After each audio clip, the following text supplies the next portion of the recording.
Vamos a grabar. Adelante, Jacob. Muy bien, buenas tardes a todos y todas. Tenemos ahora la siguiente mesa, mesa temática 2, Poder, Inclusión y Ciudadanía. Yo voy a moderar y tenemos la primera presentación de Gustavo Orellana Acuña, y después Miriam Vilches Lagos, después Byron Gárate González, seguido por Isabel Quiroga Fuentes y finalmente Víctor Antonio Ulloa Galvez. Cada uno puede presentar su título, obviamente no voy a ir por los títulos. 15 minutos cada persona. Y para que sepan, cuando quedan 5 minutos, voy a hacerles una señal con una nota de sol aquí en este instrumento musical. No sé si está afinado, quizás no está precisamente sol, pero por aquí. Entonces, cuando han pasado 10 minutos, escuchen atento a esa señal. Si alguien necesita levantar la mano, pueden, y eso sería. Y obviamente si alguien, si Rolando necesita intervenir por alguna cosa porque sabe más de este tema, la gestión aquí que yo, adelante, pero sin más que agregar, doy la bienvenida a todos y todas y cedemos aquí el lugar a Gustavo Orellana Acuña. Adelante, Gustavo. Perdón, se me olvidó una cosa. Vamos a juntar las preguntas para después. No después de cada ponencia, sino que después una ronda colectiva de preguntas. Eso. Adelante, Gustavo. Ya. ¿Me ven bien? O sea, más que nada la presentación. ¿Sí, todo bien? Ya. Bueno, buenas tardes. Yo lo que voy a exponer es sobre ideología curricular y subjetivación de las relaciones de poder. Vamos a ir inmediatamente. Lo que sería, bueno, el índice, vamos a pasar al tiro a las preguntas problematizadoras.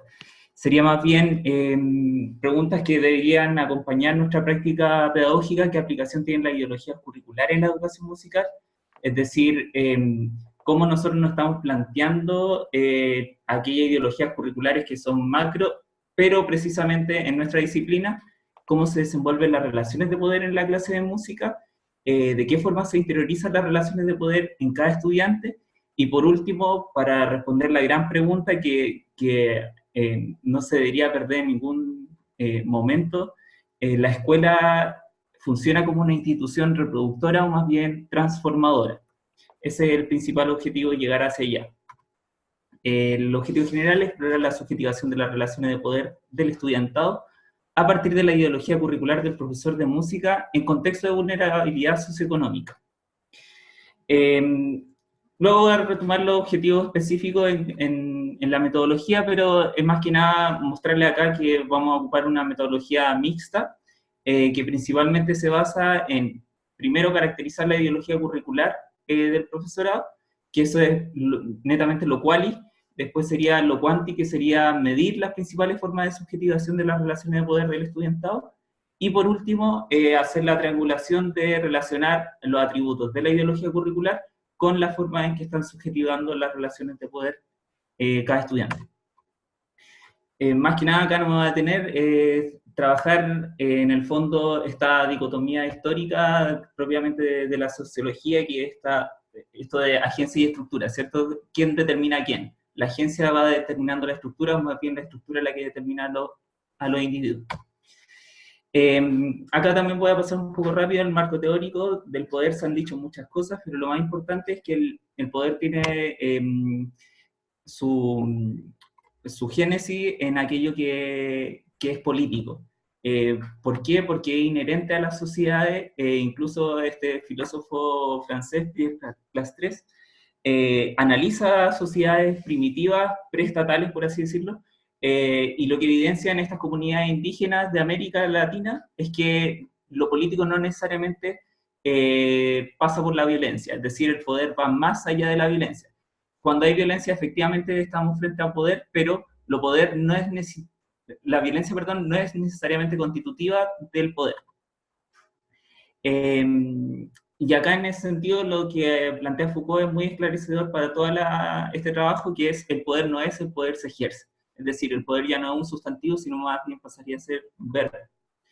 Y en ese sentido, ¿por qué cuestionarnos estas cosas en la escuela? Porque Foucault ya nos va a plantear esta gran teoría que es lo del biopoder, es decir, explotar numerosas y diversas técnicas, es decir, cómo los estados explotan a las personas bajo diversas técnicas y controlan finalmente los cuerpos. Es decir, tenemos diferentes cuerpos de manera celular, pero somos todos parte de un gran organismo. Y en ese sentido la disciplina va a cobrar mucho sentido porque van a ser aquellos métodos de control que hacen que el cuerpo tenga una relación de utilidad, es decir, volver al cuerpo útil.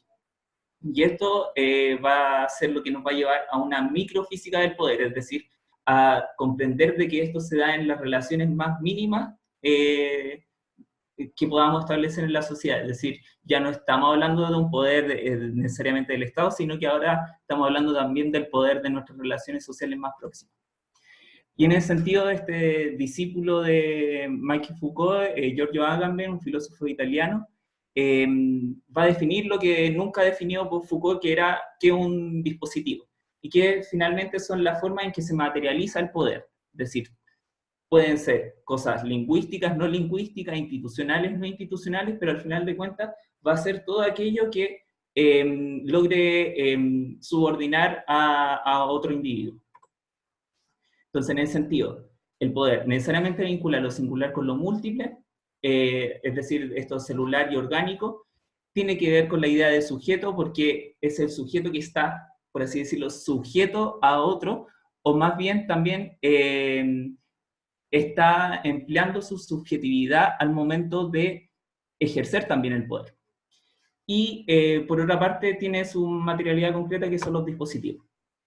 Ahora bien, en cuanto a ideología curricular, me voy a basar en este concepto de ideología curricular y no racionalidad curricular y todos los otros términos que se han ocupado para hablar de currículum, porque más bien guarda este sentido político que tiene que ver el currículum, que al final de cuentas son todas las decisiones prácticas y teóricas que está colocando inconsciente o conscientemente el profesor en el aula.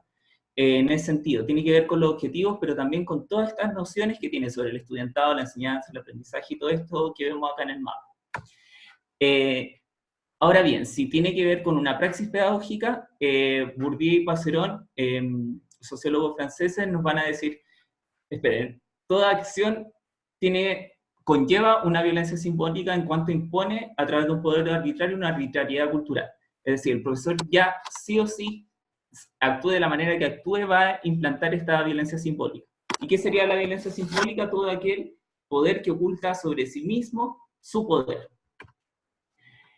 Y en este sentido, las ideologías curriculares, estas son las que describe Chiro, y solo por honor al tiempo la voy a describir caricaturescamente, que sería centrada al estudiante, que es más bien la pedagogía alternativa, el reconstruccionista social, que sería algo así como un profe de izquierda, el académico erudito, que es aquel que está centrado en el conocimiento y en el desarrollo de este conocimiento, pero por amor al conocimiento, y por otro lado la eficiencia social, que tiene que ver también con esto del conocimiento y generar un desarrollo técnico, pero aplicado a un uso social, es decir, a las necesidades de la sociedad.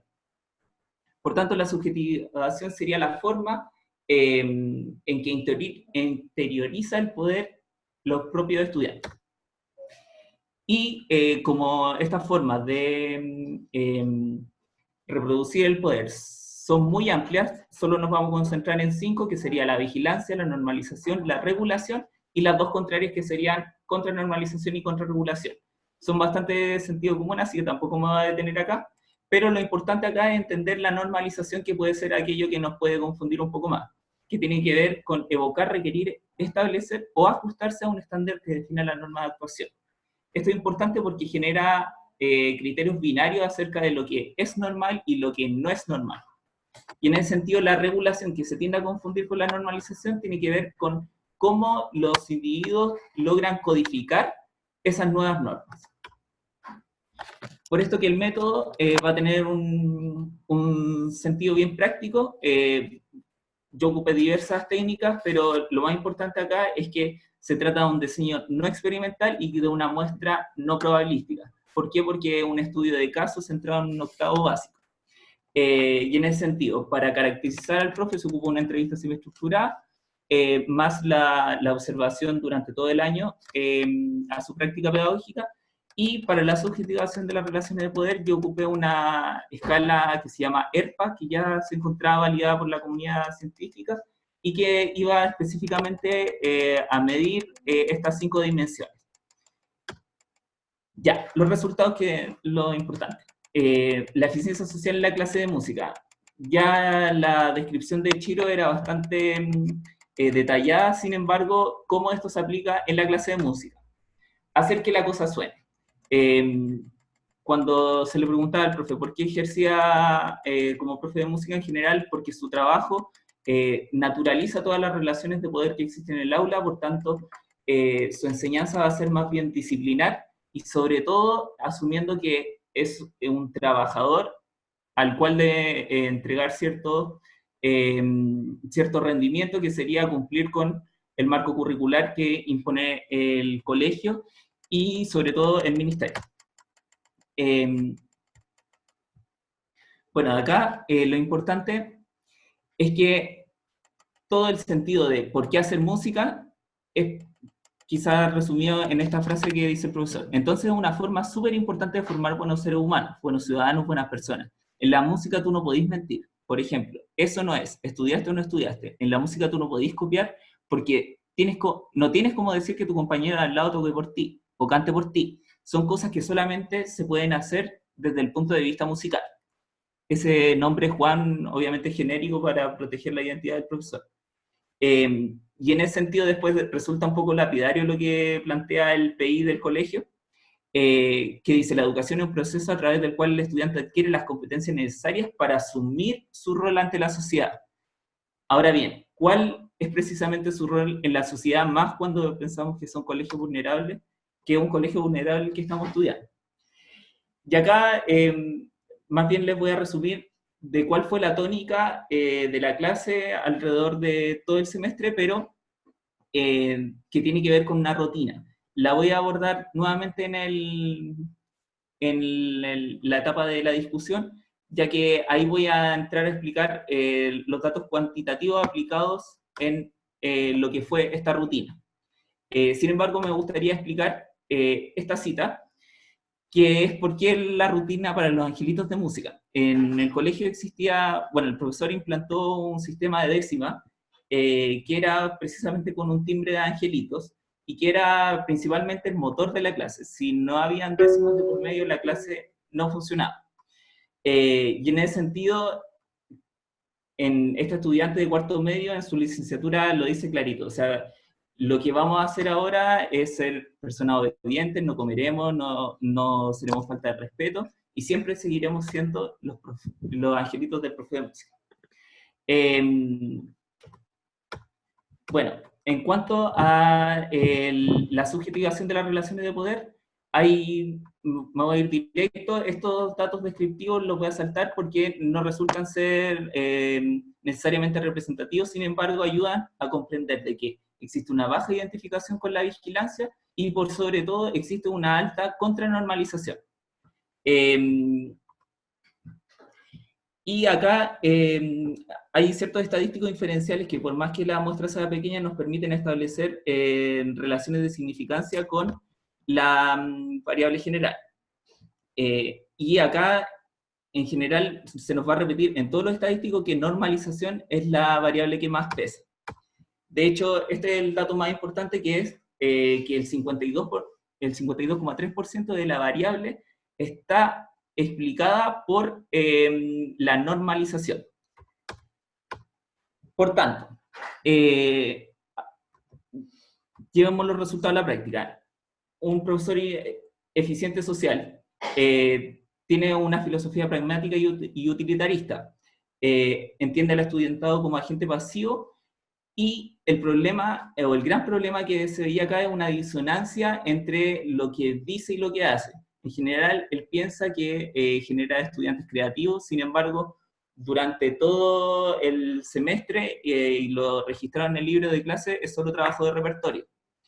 Y acá lo más importante es relacionarlo con Foucault. La disciplina se vuelve como medio y fin del poder, es decir, el profesor centra su clase en generar disciplina. Y esto lo voy a explicar con esa rutina que él genera. Cuando él parte la clase, pierde alrededor de 20 minutos pidiendo silencio.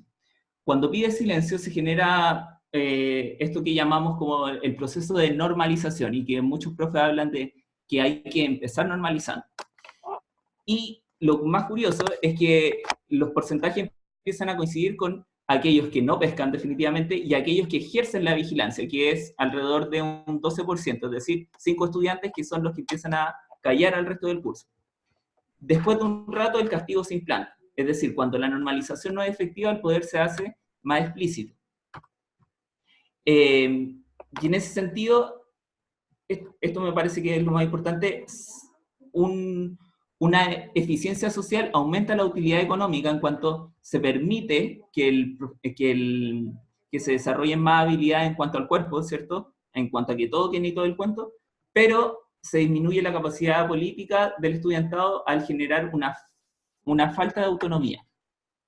Y en ese sentido se genera lo que George Simmel diría que es la tragedia de la cultura, en el sentido de que no existe una subjetividad de parte del estudiantado que sea real. Es decir, hay una objetividad que viene dado por el ministerio, por lo que plantea el profesor, ¿cierto? Por los objetivos curriculares que son externos al estudiantado, y esta cultura ya viene en un estado de cristalización. Y ahí quizás es lo más interesante del aplicar cuestiones o teorías sociológicas en el aula. Y en ese sentido, solo para terminar, las conclusiones más importantes. La normalización resulta una dimensión aglutinante. ¿Por qué? Porque la vigilancia, que resultaba como una variable muy importante al verla cuantitativamente, más bien es el poder normalizador que se ejerce en la medida de que la normalización no se lleve a cabo por sí sola.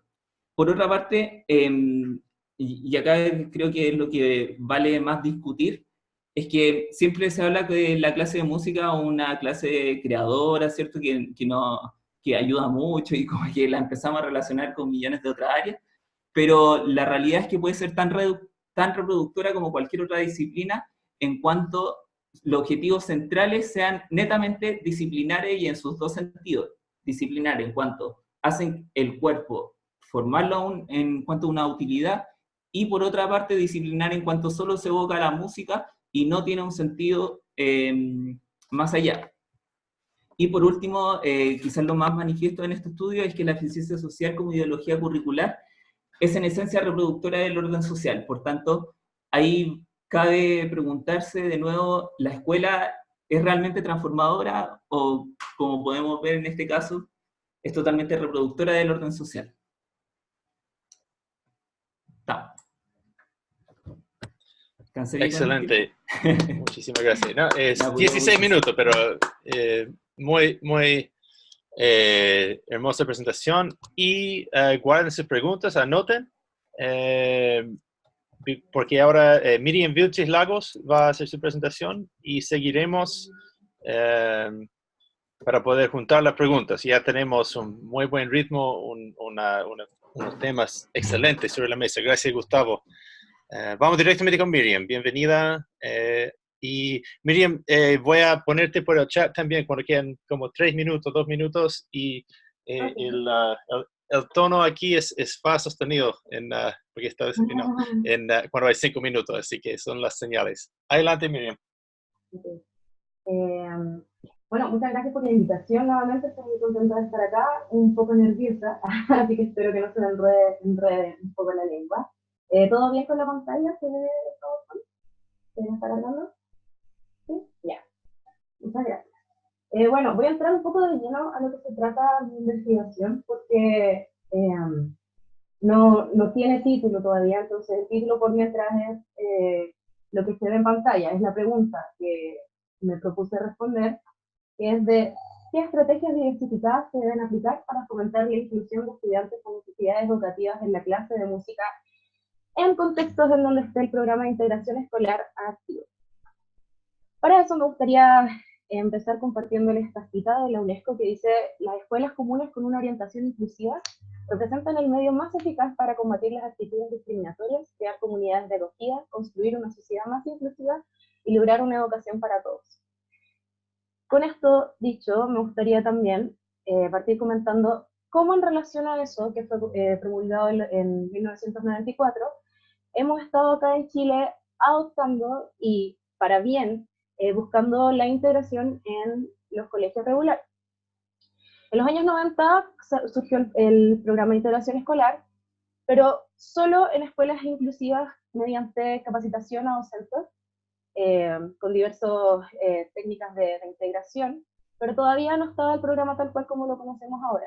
Con la reforma educacional en el segundo periodo de Michelle Bachelet, comienzan a masificarse los colegios con integración. Esto también debido a la ley de inclusión que se promulga en 2015, que dice que el Estado tiene el deber de asegurar educación inclusiva de calidad a todo quien desee buscarlo, a todo quien la necesite. Simultáneamente, sale el texto del decreto número 83, que expresa los criterios, aquí, bueno, está. Detalla los criterios y orientaciones para la inclusión en colegios con programa de integración escolar, expresando los principios que orientan esos criterios, ya sea la igualdad de oportunidades, la valoración de la diversidad, entre otros, la respuesta educativa a la diversidad, por parte de los docentes en este caso, sobre los medios de presentación que ellos utilizan en sus clases, los medios de participación que utilizan para que los estudiantes puedan hacerse parte de las clases, y ejecución que existen asimismo. Esto es para que al momento de que el estudiante tiene que realizar una prueba, realizar una actividad, de que existan diversos medios de ejecución y compromiso también en el aula. Asimismo, expresa los criterios de educación curricular. Dicho sea esto, cabe destacar que la educación curricular, adecuación curricular, es un fin que se aplica después de haber realizado todo un año con estudiantes que estén en el programa de integración y no se haya logrado el objetivo que se propone al principio. Entonces, esta adecuación curricular es el fin último que idealmente se trata de evitar, esperando así que la integración de los estudiantes en el año o en el semestre sea exitosa y puedan cumplir el objetivo al igual que sus compañeros. Evidentemente, teniendo a veces en el aula estudiantes con un diagnóstico severo, la educación curricular es lo más pertinente y al final de año se evacúa y se le hacen evaluaciones al nivel que sea necesario. ¿Cómo respondemos los docentes de música a esta diversidad que se plantea en el decreto 83 y que ahora estamos nosotros teniendo altamente en la mayoría de los colegios regulares municipales y subvencionados? Esto, por el marco teórico que desarrollé, no daba un paisaje tan promisorio, sino que iba un poco, o sea, nos dejaba a nosotros los docentes un poco por lo bajo. Según Darrow, en 1999, dice que los docentes generalmente desconocen estrategias diversificadas para la integración, y en una investigación desarrollada por Díaz el año pasado en Puerto Rico, también se dio cuenta que el 60% del profesorado encuestado carece del conocimiento suficiente para atender la diversidad de estudiantes con necesidades educativas especiales en la clase de música.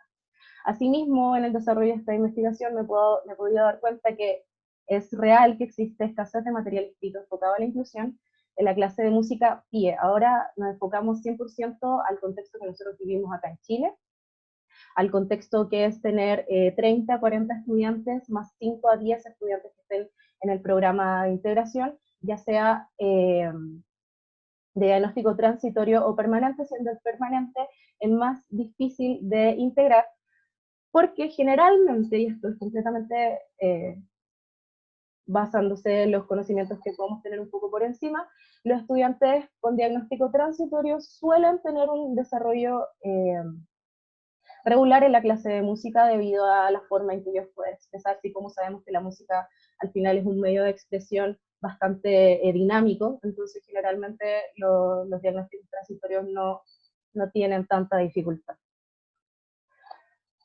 La propuesta que me planteé para ir solucionando esta dificultad de ausencia de conocimientos de integración fue la que propone el diseño universal de aprendizaje, o el DUA, que propone que la integración debe existir desde el momento que se planifican las clases, siendo la planificación diversificada la estrategia de integración a seguir. El DUA, perdón, el DUA desarrolla una serie de directrices para hacer una planificación exitosa y prever con anticipación las dificultades que uno pueda tener en la sala de clases con respecto a la inclusión de estudiantes con necesidades educativas especiales. Dicho sea eso, su mayor propuesta es que los currículos se tienen que adaptar al estudiantado y no viceversa. El estudiantado de integración no tiene que estar buscando adecuarse al currículo, sino al revés. En base a eso y esa propuesta fue que desarrollé mi trabajo de campo, que buscaba averiguar si es que los docentes de la clase de música PIE estaban utilizando estas planificaciones diversificadas, y si no, conocer cómo es que ellos se desarrollan en su contexto regular, y en base a eso también ir produciendo cosas más concretas. Por eso mismo es que mi metodología de investigación es la fenomenológica, para integrar la teoría con la praxis de ellos mismos. Dicho sea eso, debo aclarar que mi investigación desarrollaba un trabajo de campo mucho más extenso, pero por la contingencia que ya conocemos, se redujo solo a entrevistas de 3 docentes y sin trabajo de campo, en el sentido de que no pude observar ninguna de sus clases, lo cual igual me dejó con un poco, con más escasez de información, pero de todas formas podemos sacar cosas concretas. En las entrevistas a docentes de música en contextos PIE, habían 3 categorías conceptuales en dicha entrevista. La primera en relación a antecedentes del profesorado, esto simplemente para investigar respecto a sus estudios, su interés también por la integración. Yo fui bien sincera en que por favor me contestaran si realmente ellos consideraban que era pertinente y posible la inclusión en los contextos PIE. También la respuesta educativa de la diversidad, este apartado sacado concretamente del decreto 83, perdón, textualmente del decreto número 83, el cual ya les mencioné, que habla sobre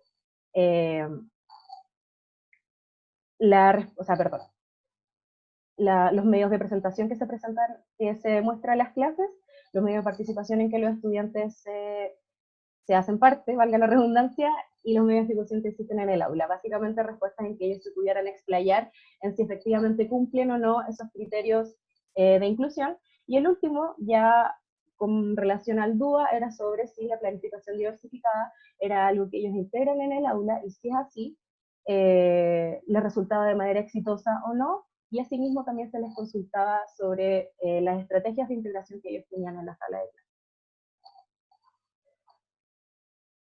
En los resultados, se puede decir primeramente que la mayoría de los 3, o sea, 2 de 3, no tiene estudios específicos sobre integración. Solo uno comentaba que recientemente se le había interpelado sobre la inclusión en un diplomado, y los demás, algunos solo un poco y muy escasamente en la universidad. Sobre la infraestructura se destacaba lo favorable que es cuando existe una sala de música, porque se puede acondicionar correctamente. Lamentablemente los profesores que no tienen sala de música quedaban un poco escasos, ya sea de tiempo, porque tenían que generalmente estar moviendo muchas cosas, y asimismo de la capacidad que uno tiene de acondicionar, ya sea colocando los instrumentos de una forma estratégica, poniendo la sala de una forma estratégica. Un profesor comentaba lo importante que era no usar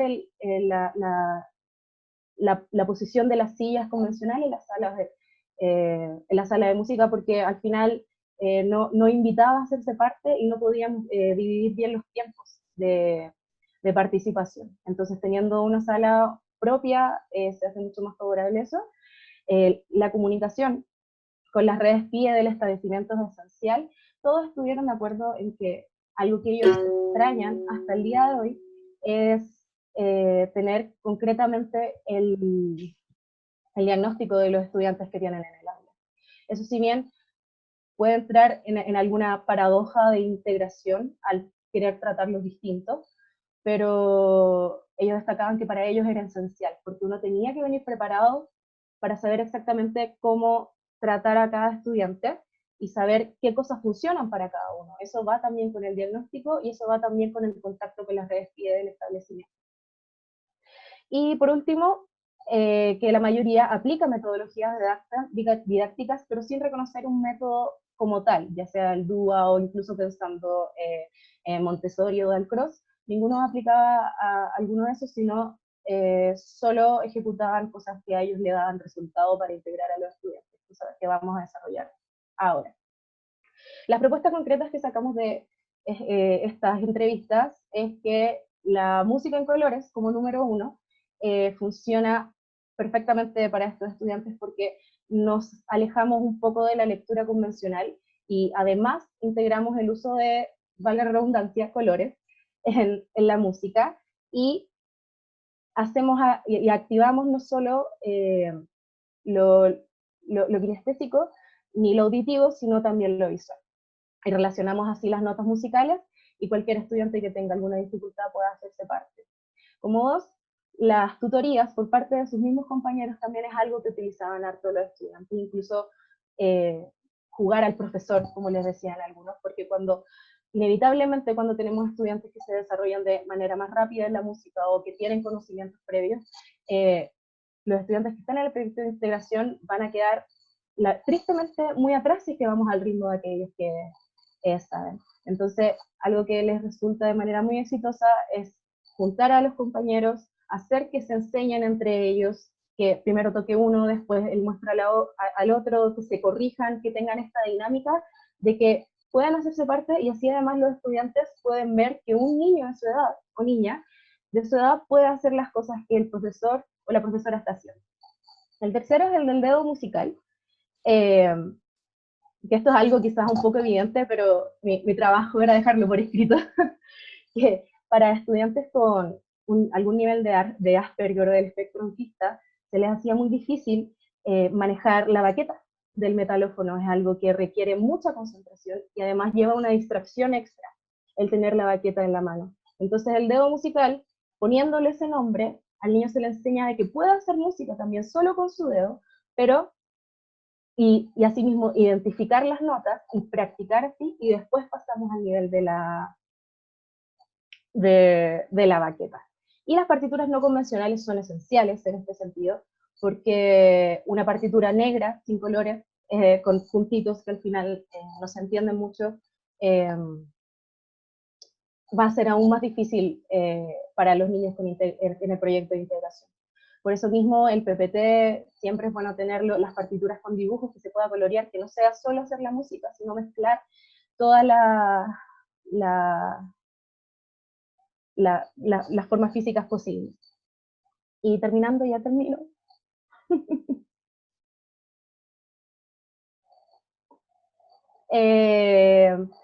Siendo bien sincera, mis conclusiones todavía no están listas. Entonces, por ahora solo puedo concluir que entre los profesores hay una disyuntiva grande entre la utilización de la planificación diversificada.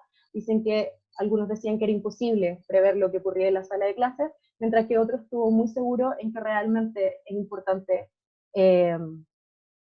venir planificado de antemano. El contacto y conocimiento del diagnóstico de los estudiantes asimismo es esencial, y representar la música de diversas formas es el punto de partida. Partir bailando, partir cantando, siempre el movimiento. Los estudiantes a veces con algún nivel de Asperger no van a querer hacerse parte si es que hay mucho ruido, pero sí es que uno los invita a bailar. Entonces, me resumí un poco el final, pero con eso termino. Muchas gracias, perdón por pasarme y espero se haya entendido. Gracias.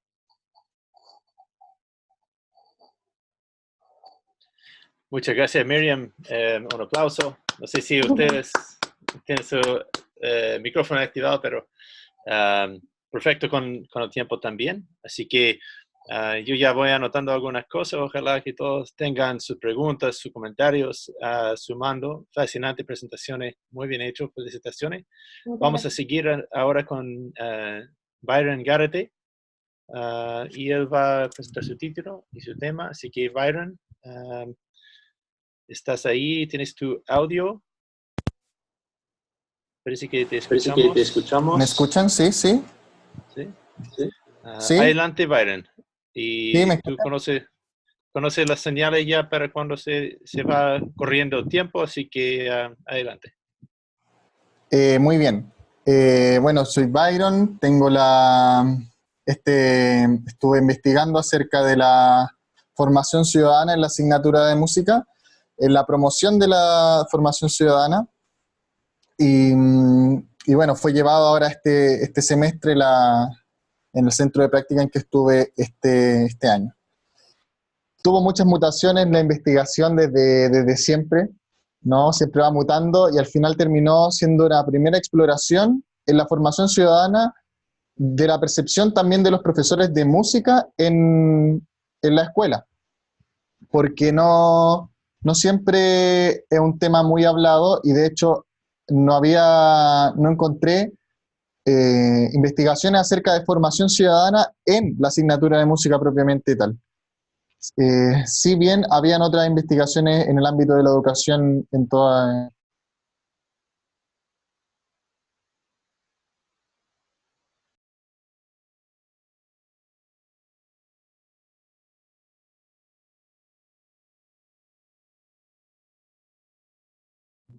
Byron, te dejamos de escuchar. Otros del colegio de Fome. Byron, te dejamos de Sí, escuchar. me dejaron de escuchar.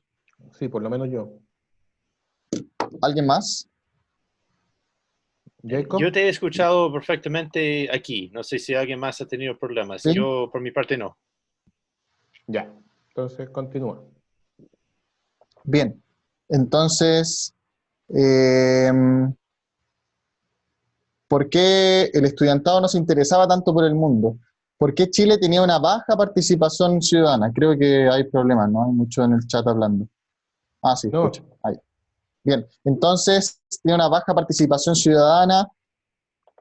Al inicio de esta investigación era así, había un estudio de la OCDE, uno igual veía que la gente no iba a votar porque hay que trabajar y hacer las cosas, entonces decía, entonces, ¿cuál es la finalidad de la educación? ¿Para qué lo estamos haciendo? ¿Qué estamos formando en la escuela? Y resolviendo esta pregunta, entendía que estábamos formando ciudadanos, personas que estuvieran en la ciudad, que la construyeran, que se lanzaran al mundo. Pero ¿cómo lograr que los estudiantes logren participar de la sociedad? Que se interesen también por ella, ¿no? Y decía, ¿para qué sirve la música para concretar esto, ¿no? ¿Cuál es el rol de esta asignatura de música? ¿Y cómo la asignatura podría ayudar a que se formen estos ciudadanos?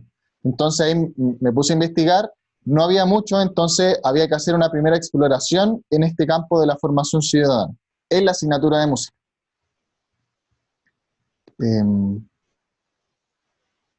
La formación ciudadana tiene muchas acepciones y hace un tiempo atrás, hace años, hubo un David Kerr en Inglaterra, veía dos formas de mirar esta formación ciudadana. Una que era básica, como cívica y política, y nada más, pero también decía que había una que era mucho más completa, ¿no? Que abarcaba el conocimiento, no solo el conocimiento, sino también la comprensión de la experiencia activa, el desarrollo de valores, disposiciones, habilidades, y que tengan relación con los problemas actuales de la sociedad, o sea, que también se relacionen con ellos.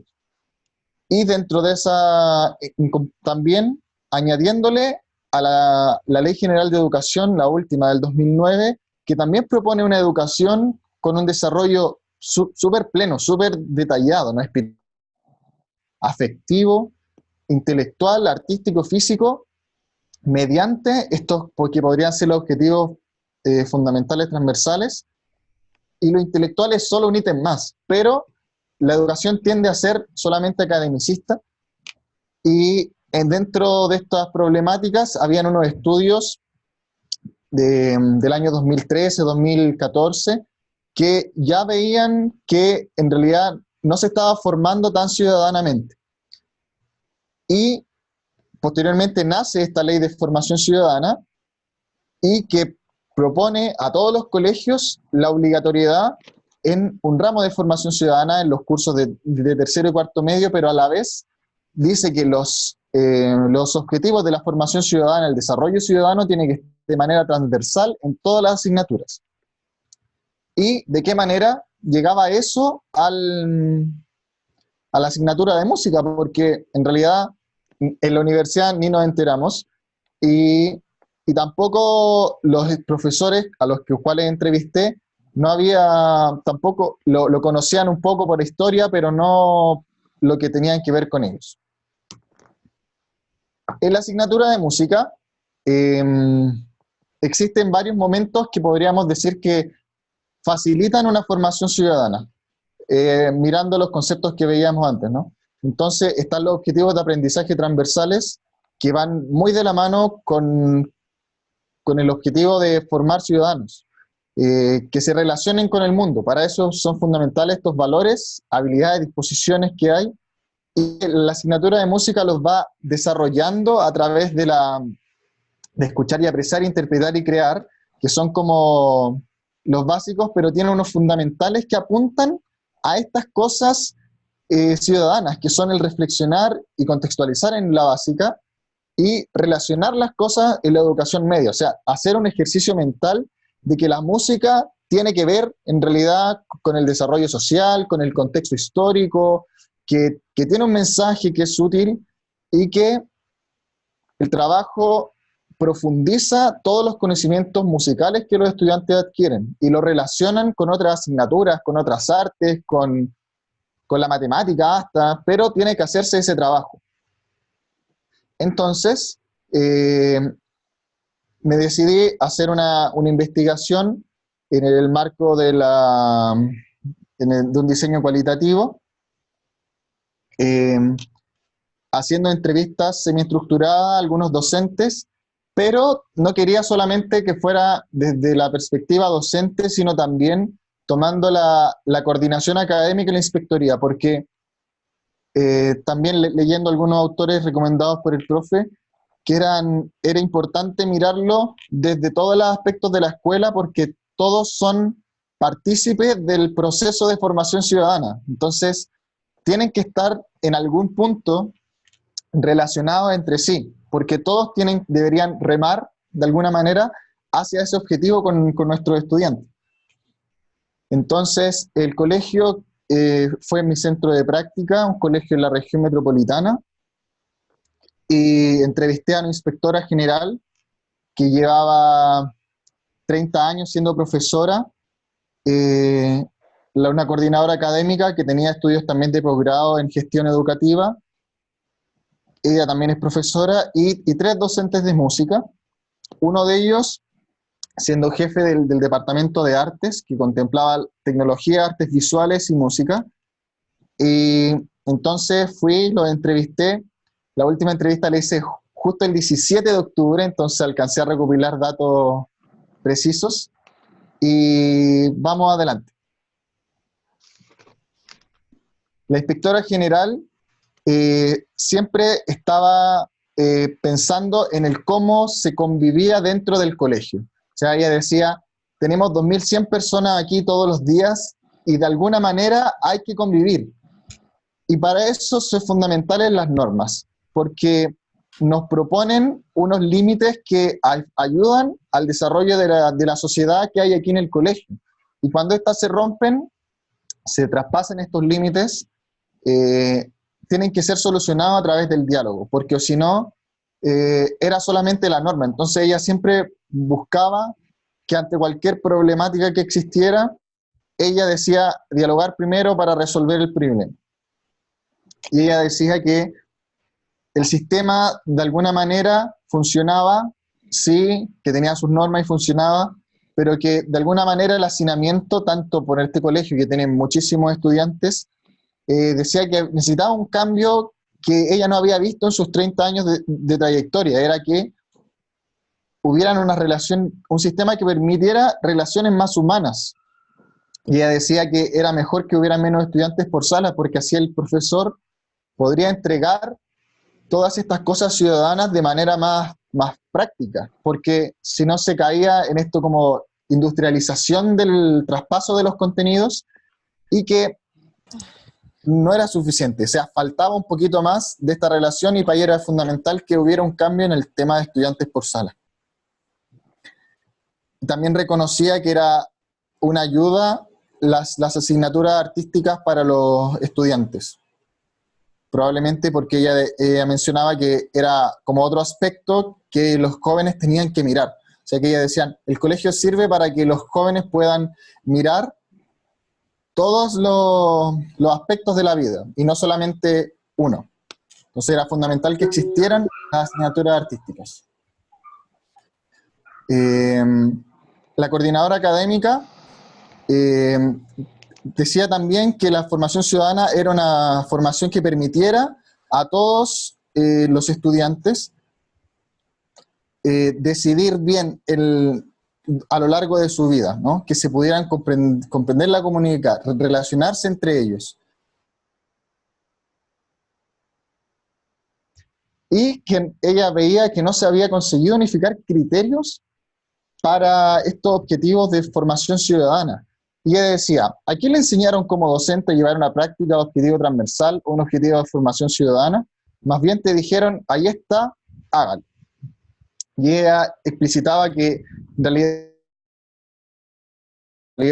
ya va a cumplir 4 años de que se promulgó, en abril del 2016, y en realidad no han habido acciones concretas y claras que ayuden a los establecimientos escolares a llevar a cabo estos objetivos de formación ciudadana. O sea, hay una distancia que hay entre lo que se propone ministerialmente y que se hace en las escuelas. Y esto no lo digo yo, sino que lo han dicho también varios autores, que existe esta distancia entre lo que se propone curricularmente en las escuelas. Entonces también genera una tensión de cómo se está gestionando el currículum nacional, porque hay una cierta verticalidad que viene de que ellos proponen y después las escuelas quizás en 20 años consigan algo, en vez de ir quizás a hacer un modelo mucho más homogéneo, que quizás que nazca de las bases, que haya una encuesta ciudadana, no lo sé. Pero hay una tensión en este punto. O sea, ¿cómo formar ciudadanamente si nadie nos ha enseñado? Los docentes tenían una perspectiva bastante homogénea en muchos puntos, y el punto en común aquí era que los estudiantes aprendieran a desenvolverse en la sociedad. Un poco, yo me preguntaba, era como si estuvieran todavía aparte de la sociedad, como que el colegio lo estuviera preparando para la sociedad y no fuera el colegio mismo la sociedad. Entonces, había que aprender a entrar en la sociedad, y que el colegio casi que perdía esa posibilidad de ser sociedad, siendo que ya lo es. Entonces, como hay una perspectiva que hay que replantearse también en el ámbito de la ciudadanía.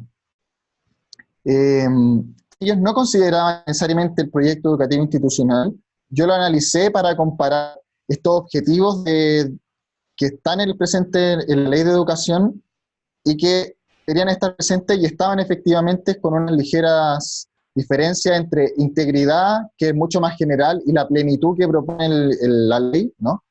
Y ellos trabajaban en sus clases de música proponiendo estos valores, estas disposiciones, como lo que ellos percibían que era bueno, pero no desde mirando el PI ni mirando la ley. Entonces era más bien una cosa desde su propia perspectiva, como un currículum oculto solamente. No había una conciencia de esta formación ciudadana.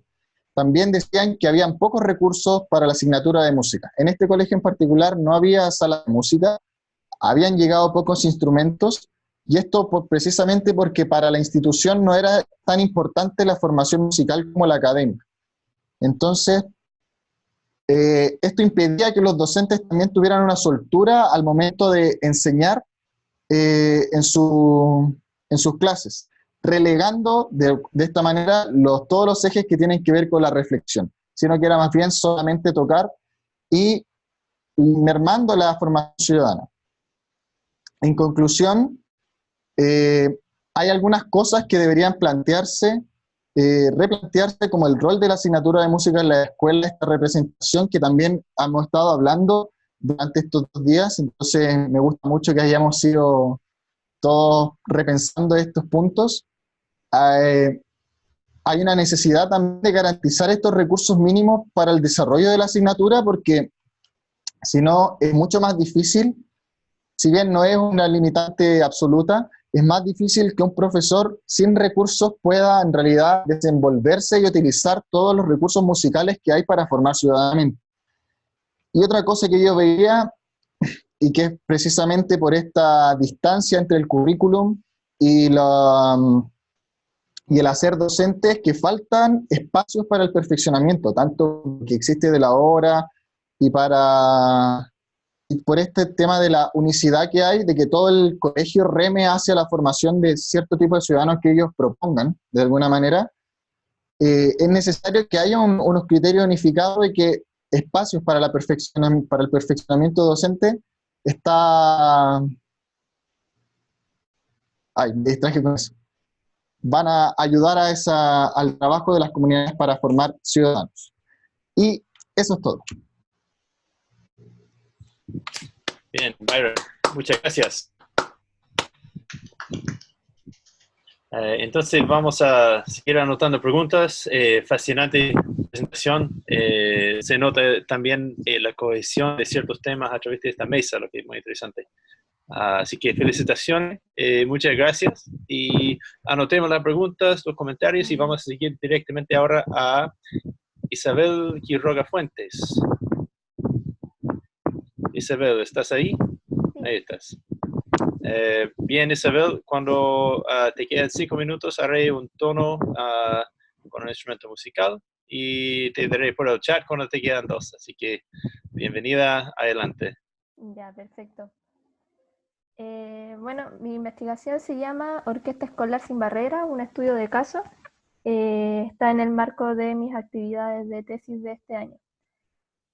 Para comenzar, quisiera compartir con ustedes esta cita que dice lo siguiente: la cultura hegemónica centrada en el mérito no garantiza la igualdad de oportunidades para acceder a aprendizajes musicales, bueno, a los aprendizajes musicales.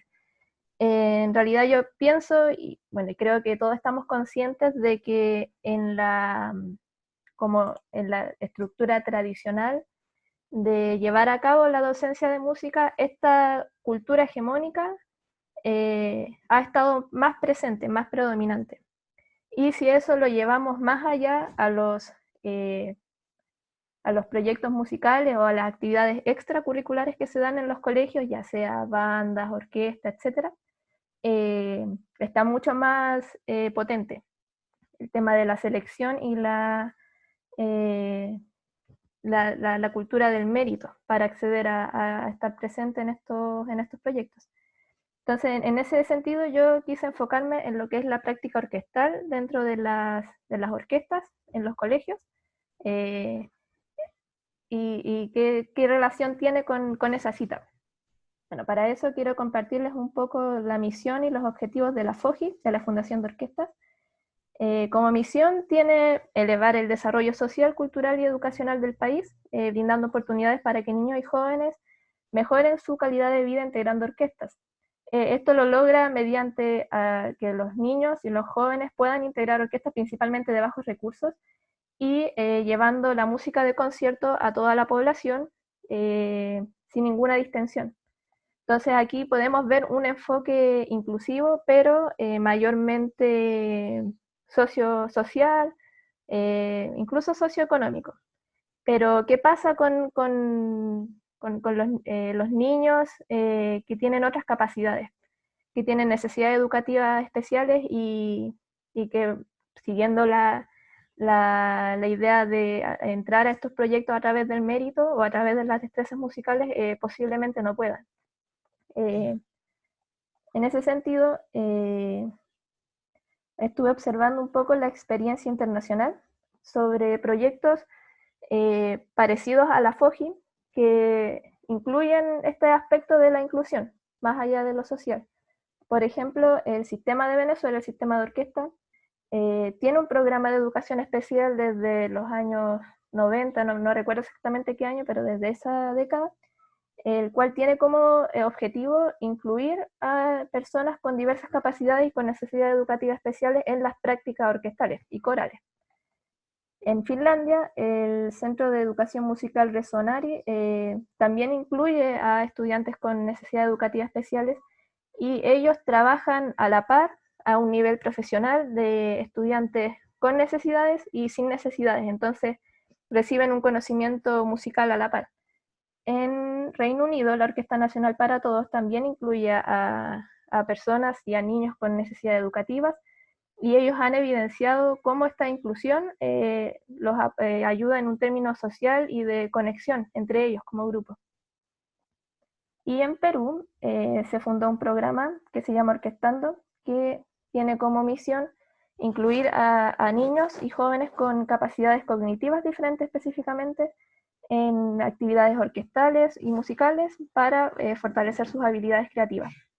Entonces, con toda esta experiencia surge la pregunta, ¿cómo logramos estos resultados? Porque sabemos que detrás de la puesta en escena de una orquesta tocando hay un trabajo pedagógico, docente, instrumental detrás. Entonces, ¿cómo se logró?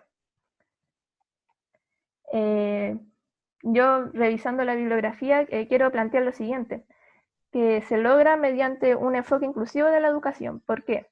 Porque la educación, como derecho universal, también tiene que incluir a todas las personas con sus capacidades diferentes que tengan, ya sean cognitivas, ya sean físico-motoras, etc. El marco para la buena enseñanza, acá en Chile específicamente, nos dice a nosotros como profesores que tenemos que implementar diversas estrategias de enseñanza. Es decir, que nosotros tenemos que tomar decisiones pedagógicas que promuevan el aprendizaje de todos. Por lo dicho, el objetivo fue identificar las creencias pedagógicas inclusivas de docentes de instrumentos, de la conformación FOGI, de un proyecto musical escolar, donde incluyen a estudiantes con dificultades cognitivas de aprendizaje y cómo, mediante un estudio de caso. Entonces lo que hice fue realizar entrevistas a los docentes y observar sus clases o ensayos.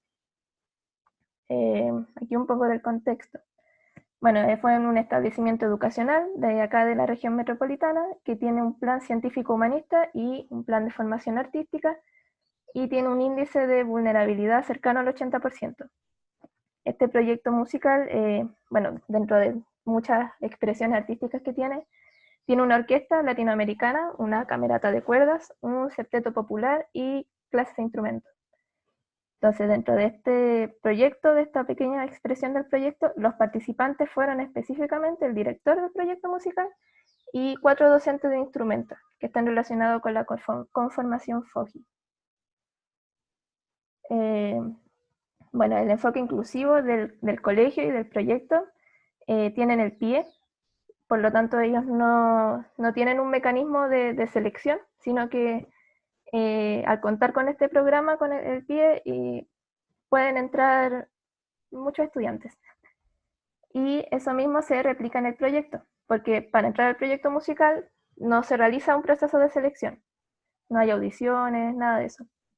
Entonces eso genera que los docentes entreguen los mismos conocimientos musicales a todo el estudiantado que llega al proyecto. ¿Y cómo lo hace esto? Adaptando y creando material didáctico, bajo un enfoque inclusivo. Dentro de los resultados que se obtuvieron mediante la entrevista y el material didáctico en sí, se obtuvo que los profesores están conscientes de la importancia de generar arreglos musicales inclusivos para poder integrar a todos los niños. ¿Cómo lo hacen esto? Considerando las destrezas musicales de todo el estudiantado. ¿Cómo? Bueno, aquí esta es la cita, algo que me dijo el director del proyecto, pero todos los profesores lo comparten, que ellos consideran que para lograr eso tienen que conocer a sus estudiantes, conocer a sus alumnos. A su vez, los programas de estudios generales de instrumentos, ellos los amoldan en programas personalizados, o sea, caso a caso, como también conociendo a sus estudiantes. También incluyen dentro de sus estrategias evocar a su experiencia de formación personal, porque la mayoría de ellos, bueno, de los que entrevisté, viene de un mundo FOGI, desde cuando eran niños, estudiaron en el conservatorio, entonces tienen como esta experiencia academicista del conservatorio de la música, entonces incluyen eso pensando en lo que es la inclusión. Y a la vez se fijan en el mundo del niño. Ellos dicen, yo me tengo que fijar en qué quiere aprender el niño y cómo lo quiere aprender. Entonces, perdón. Entonces, con bajo ese enfoque inclusivo y también conociendo a sus estudiantes, a sus alumnos, generan este material y los programas personalizados. Lo que yo pude observar, considerando el material didáctico, fue que ellos lo escriben a mano. El director solamente ocupó partituras impresas, editadas en programas de computador. Ellos lo adaptan, ya sean las partituras del repertorio o los libros de estudio. Lo adaptan en función de lo que ellos quieren que el estudiante logre o lo que quieren enseñarles, y en función de que les salga, por decirlo de alguna forma, para que ellos no se frustren. También incluyen notación personalizada en algunos casos y guías de ensayo. O sea, no sé, por ejemplo, había una partitura que decía, para lograr esto tienes que hacer esto, como una ayuda a memoria. La música que tocan son elegidas entre profesores y estudiantes, y a la vez ellos constantemente están incentivando a que realicen sus anotaciones en la partitura o en el libro que están ocupando. Diciéndole, por ejemplo, un profesor dijo, la persona que está mirándote detrás del atril no ve lo que tú tienes escrito, entonces no es malo no anotar cosas. En cuanto a la figura docente, también yo pude observar estas características de ellos, que ellos cumplen un rol activo, o sea, integran el ensamble, apoyan las líneas, no están dirigiendo o haciendo la clase desde acá y dando órdenes, sino que también se involucran en lo que los estudiantes están haciendo. Son agentes motivadores. No significa que cuando hay algo mal no les dijeron, oye, esto tenemos que trabajarlo, pero sí estaban constantemente resaltando los logros y emitiendo sugerencias. Me incentivaban a realizar sus anotaciones, incluyen el trabajo vocal y utilizan herramientas de apoyo, pizarrón, metrónomos, cuadernos, etc. En cuanto a las creencias pedagógicas de ellos, sus perspectivas, ellos me mencionaron que no saben quiénes pertenecen al PIE, de sus estudiantes que integran el proyecto.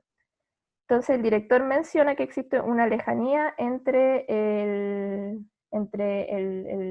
PIE, el programa, y ellos.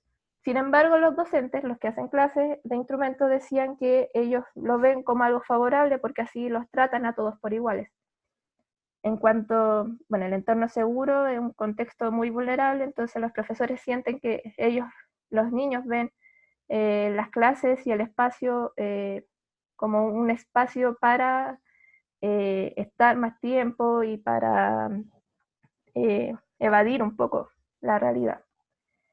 Y esto es súper importante, ellos mencionan que no hay capacitaciones, entonces de repente sienten que su forma de enseñar puede pasar a llevar a los niños y les gustaría a ellos recibir más ofertas de capacitaciones o instancias donde puedan saber si realmente las formas y las metodologías que están usando son integrales. Bueno, con respecto a la comparación con los otros proyectos internacionales, hay una similitud entre el proyecto Resonari, porque ellos adaptan la enseñanza y entregan conocimientos en igualdad de condiciones. Entonces se evidencia una interacción positiva y un nivel de interpretación y de destrezas musicales a la par. Se potencia el concepto de entorno seguro en base al respeto y la inclusión, y ellos plantean que la necesidad de que existan capacitaciones. Un estudio a Orquestando, a los profesores de Orquestando, dicen que ellos no generan procesos metacognitivos en el estudiantado y utilizan la repetición como metodología. Sin embargo, los profesores responden que ellos piensan que esto se debe a que no cuentan con capacitaciones ni herramientas que los puedan ayudar para garantizar la inclusión. Bueno, toda la investigación dejó estas dos preguntas: en cómo nosotros, como profesores, o los profesores del proyecto en particular, se conectan con el PIE, ya que no existen las capacitaciones, las personas del PIE tienen que ser los que estén a cargo de entregar estos conocimientos que faltan para que sea una educación más integral. y de qué manera nosotros podemos dejar de replicar estos modelos de enseñanza tradicionales en la orquesta que conllevan mecanismos de exclusión y discriminación basados en habilidades. Porque con este estudio de caso pude evidenciar que sí se puede dar que buenos resultados musicales y conocimientos musicales e interpretativos también, incluyendo a todos sin ninguna distinción. Eso, muchas gracias.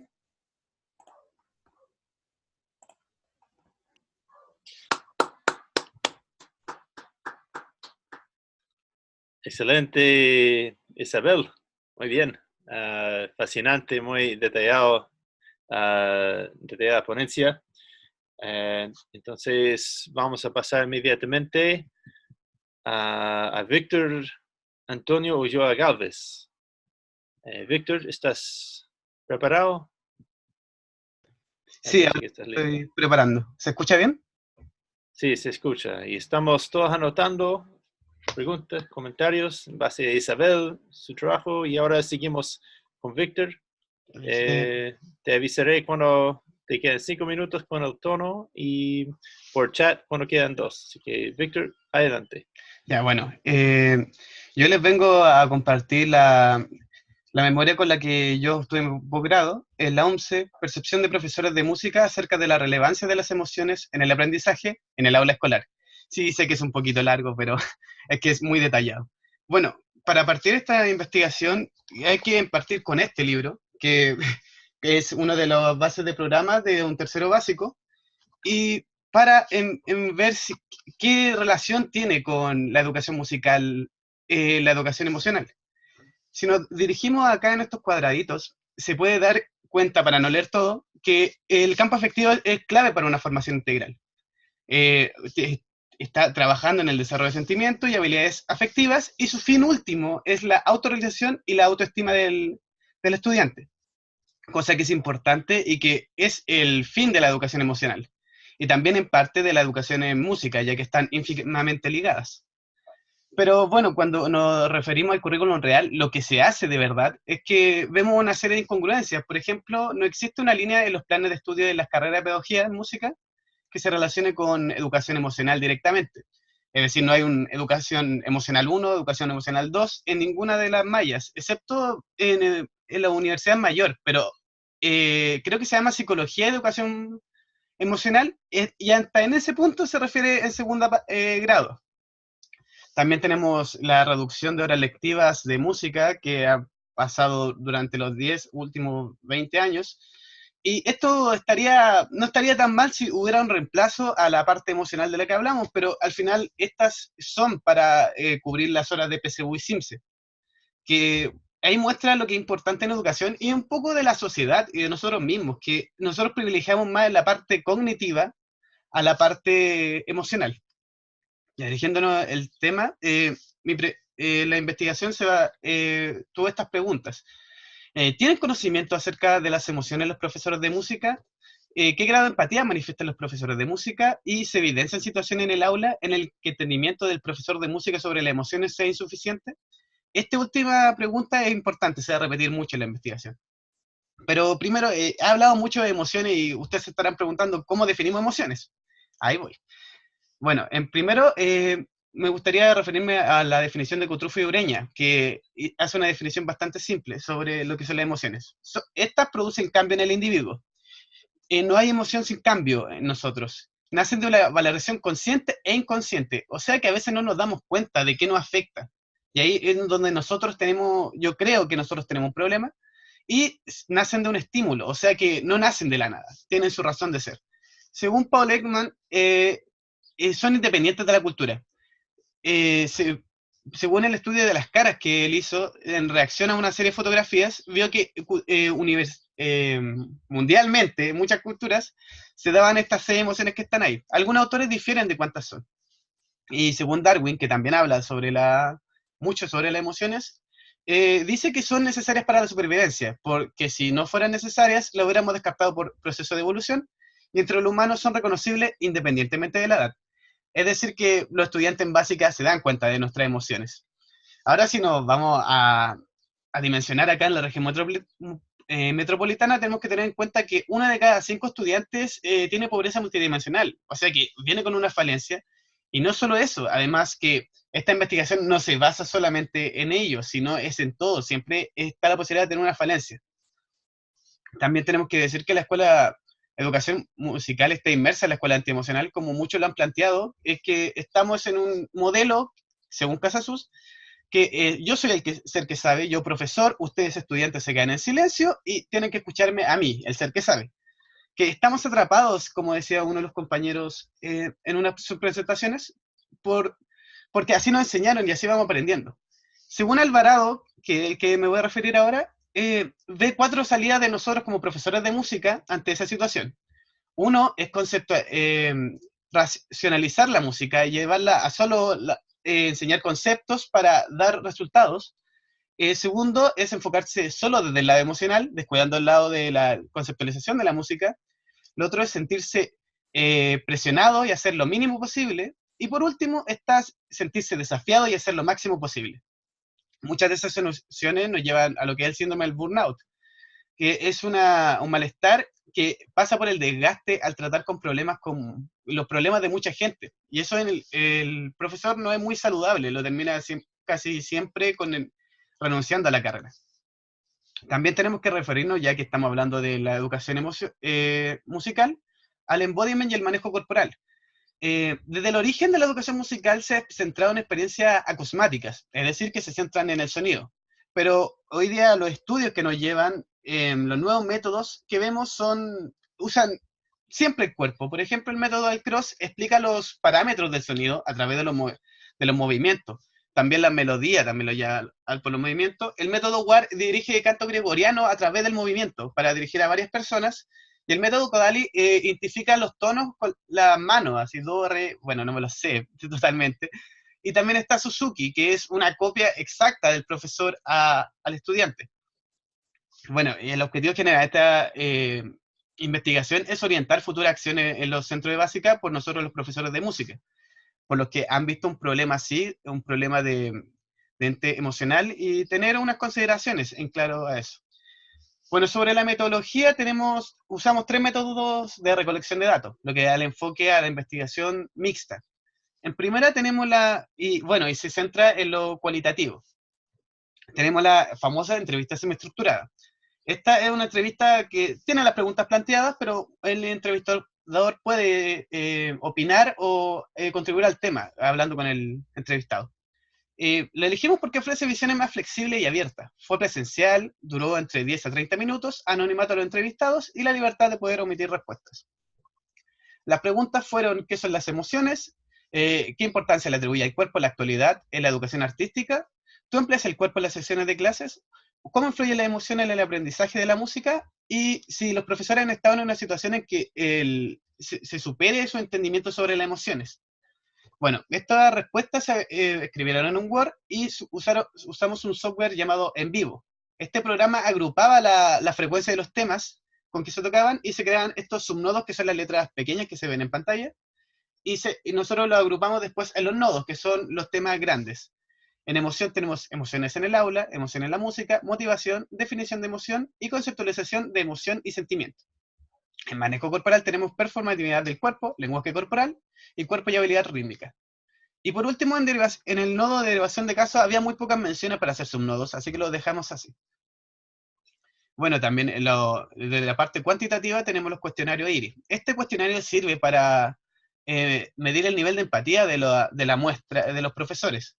Mide los 4 conceptos de empatía de Davis, que es de un enfoque emotivo, afectivo y cognitivo. También tenemos el cuestionario Maya, que evalúa el nivel, la conciencia corporal de los encuestados, y mide 8 conceptos corporales, que son los 2 cuestionarios son muy parecidos y están en internet por si alguien quiere usarlo para sus investigaciones. Sobre la muestra fueron 9 profesores entrevistados, 12 en la parte cuantitativa, y estos intentamos tomar la diversidad, y tenían que estar trabajando en educación básica, en algún curso de educación básica, y son de distintas comunas de la región metropolitana. La experiencia son entre 1 a 20 años que han trabajado, y la mayoría ha trabajado con muchos practicantes, más de lo que yo esperaba. Sobre la mención de los nodos, aquí se ve la frecuencia con lo que tocaron en la entrevista, las respuestas, los temas. Hay un 71% de las respuestas fueron sobre las emociones, 26% del manejo corporal y 3% de la derivación de los casos. Acá, todos estos gráficos los permite el programa en vivo, que no se lo estoy vendiendo, pero es bueno para este tipo de investigaciones. Aquí se puede ver las menciones que hace cada profesor sobre los temas, y si se pueden dar cuenta, por ejemplo, el profesor 9 no toca ni conceptualización de emoción ni sentimiento, emoción en el aula y emoción en la música. Todos difirieron en la respuesta y se difirieron los temas. También vemos lo mismo en el grado de corporal sobre las respuestas. Y aquí podemos ver ya los resultados del IRI, que preocupación empática es el que tiene mayor puntaje, que esta es la habilidad para sentir compasión por el otro. Y el malestar personal es el que tiene menos niveles los profesores de la muestra, que esta manifiesta el malestar que se siente al ver una situación desagradable en el otro. En el cuestionario Maya, vamos a destacar que la conciencia emocional, que está a la izquierda, y percibe, que son los puntajes más altos, que ambos sirven como monitoreo del cuerpo, desde el lado de vista emocional y del lado de vista de cómo me siento en este momento.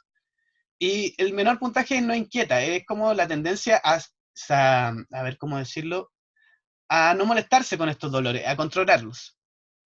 Ya llegando a la discusión, podemos decir que todos los docentes que se observaron durante esta investigación han sido sobrepasados a nivel emocional en el ejercicio de su esencia.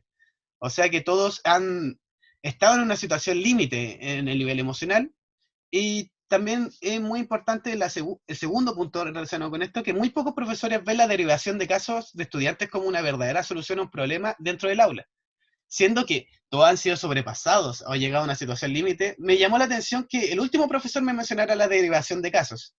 Es como algo que se nos olvida. A veces siento que pensamos como megalómanos dentro de una sala de clases, cuando estamos en posición de profesores. 3, la mayoría de los docentes asocia el trabajo de las emociones en base a la motivación de los estudiantes. Eso, por lo menos para mí, es irse a lo básico, porque si nosotros estamos trabajando en pedagogía en música, y sabemos que tiene un potente enfoque emocional, pero llevarlo a la motivación se lleva como para todas las tareas. Para aprender a conducir un auto, me mencionó un profesor, que es casi lo mismo. 4, el espacio que se ocupa para enseñar música no es el ideal para enseñar la disciplina musical. Esto se dio en muchos puntos. Cuando nosotros preguntamos cómo ocupas el cuerpo en el salón de clases, decían que se veían limitados por los instrumentos o la disposición de una sala que le entrega. Nosotros como profesores de música necesitamos tener un espacio adecuado para enseñar música. 5, los docentes habitualmente ocupan el manejo del cuerpo para enseñar conceptos de ritmo. De nuevo, manifiesto que es irse a lo básico, según lo que yo opino, porque si vemos todos los métodos de investigación que se han tomado, solo mencionar el ritmo es estar ahí nomás. Para poder obtener resultados favorables en torno a la atención con niños de básica, se debe procurar a la exageración y gestualización física. Esto no es tan importante en el nivel de investigación, pero igual es un buen recordatorio para la gente que trabaja en básica, que la exageración y gestualización física es necesaria, por eso hay que practicarla. Para las personas más tiesas como yo también, es necesario la práctica de esas disciplinas.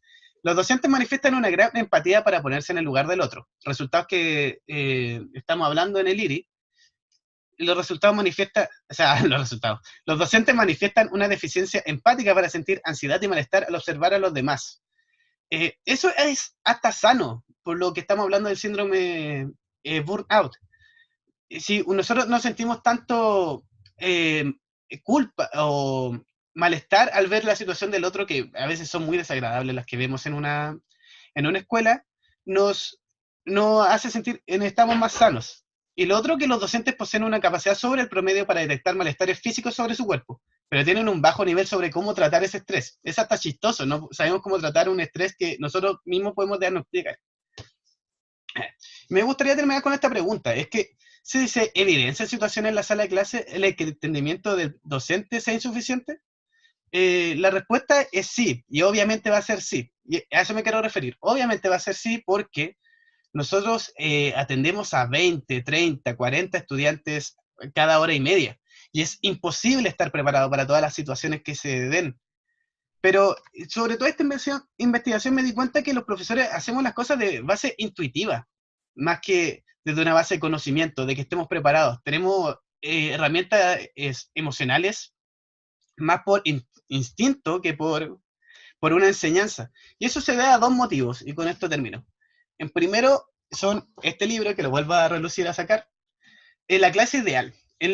Cuando nosotros nos enseñan pedagogía musical, por lo menos en mi caso, siento que siempre nos enseñan instrumentos, nos enseñan teoría desde una base ideal de estudiantes que quieren aprender, estudiantes que quieren enseñarle esto.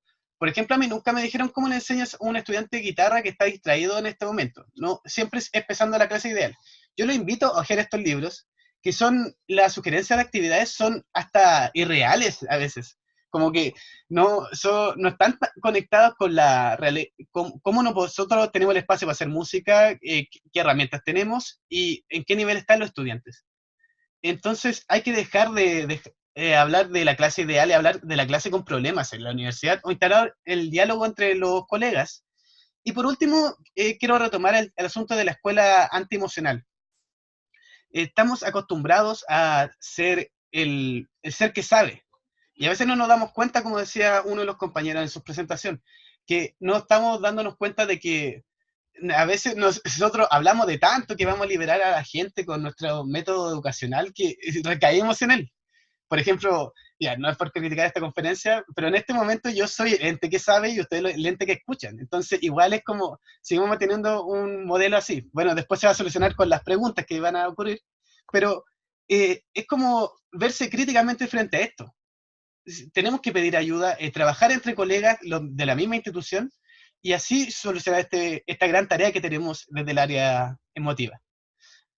Bueno, esa fue mi presentación, y muchas gracias por escuchar.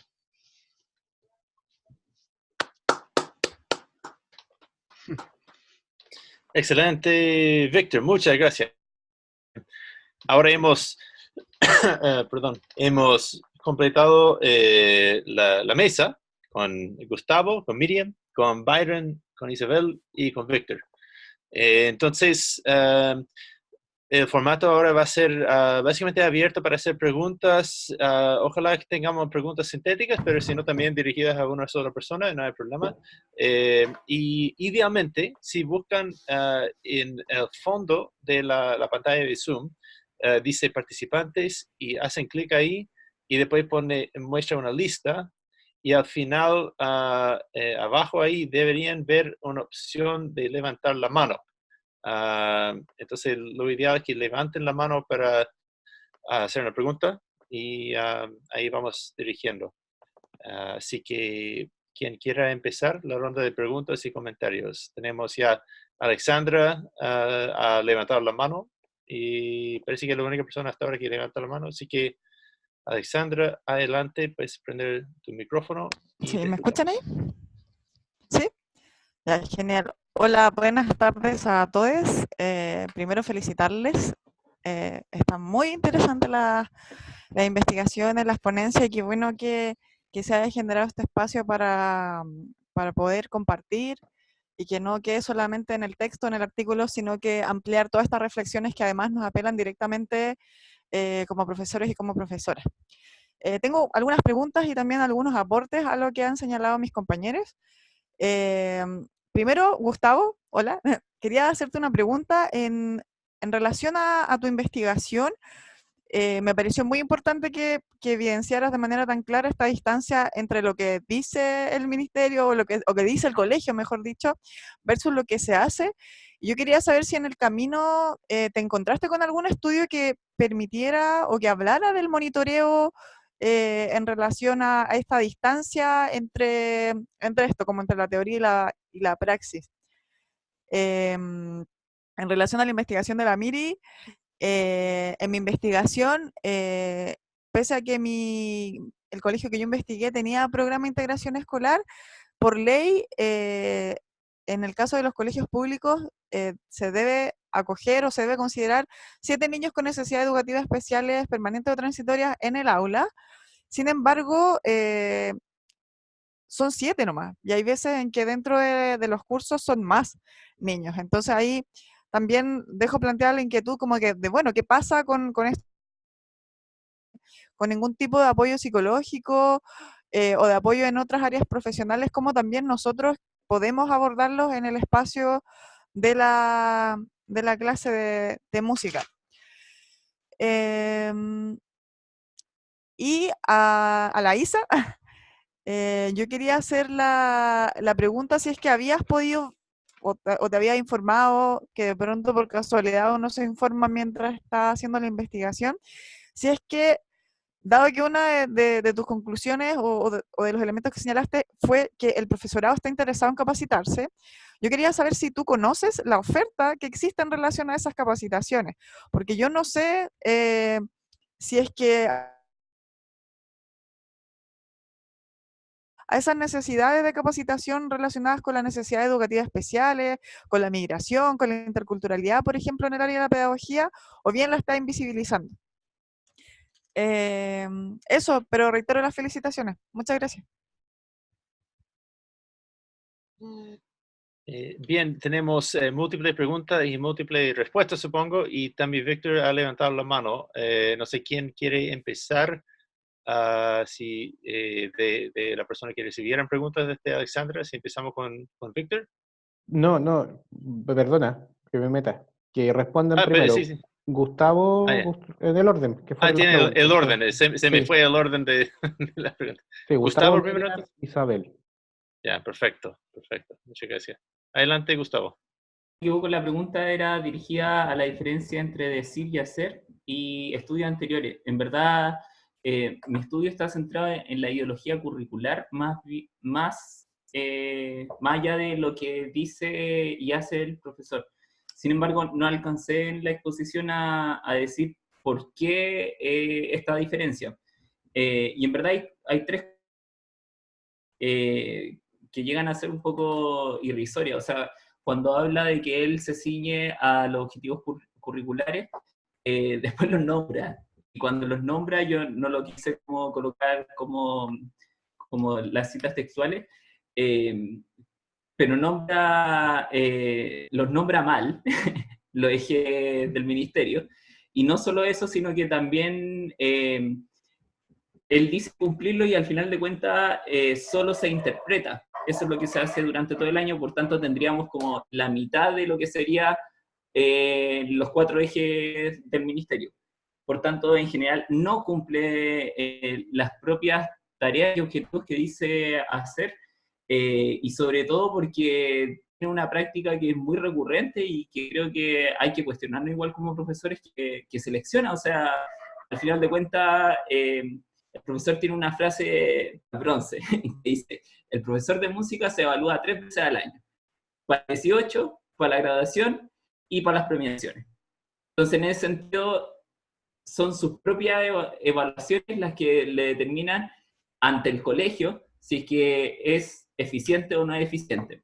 Y para poder rendir, selecciona. Entonces, ¿qué muestra más grande de que en verdad los estudiantes ni siquiera tocan? O sea, como que por eso era el título como de entre paréntesis, ineficiente social, porque al final de cuentas la teoría nos queda corta, porque todos los diseños curriculares, ¿cierto? Todas las tipologías que establecía Chiro están basadas en un positivo, pues, en cómo sería cuando se cumplen. Pero, ¿qué pasa cuando no se cumple? Pues ahí nos queda como un vacío teórico gigante. Y eso más que nada quería aportar.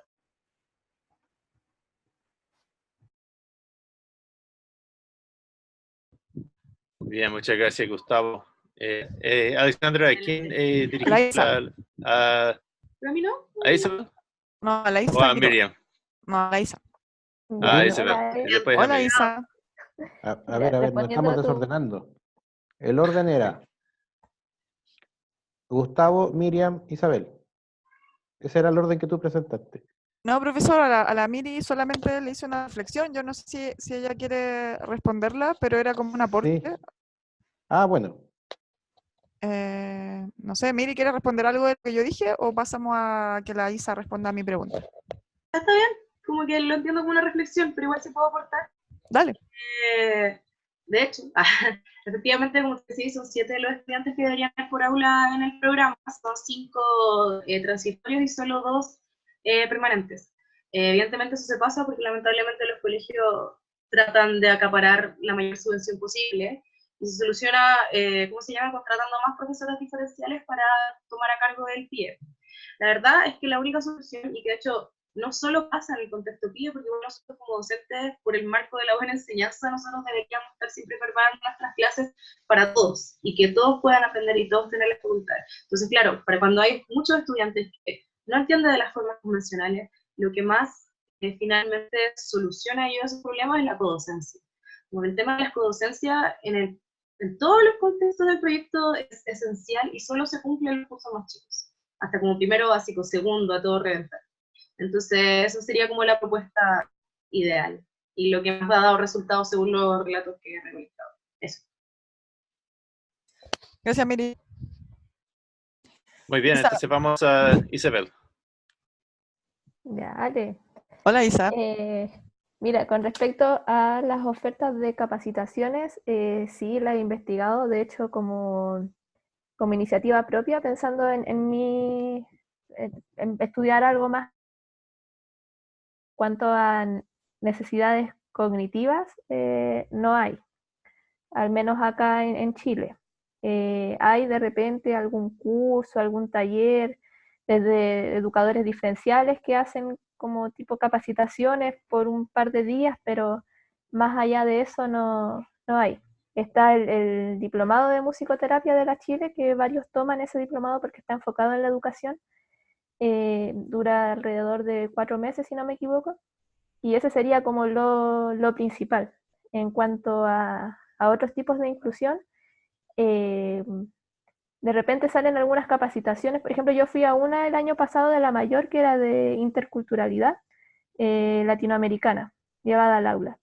Entonces, como que salen esos cursos, pero no hay nada que sea, de hecho una profesora me lo dijo, no hay ofertas desde el Mineduc que nos digan,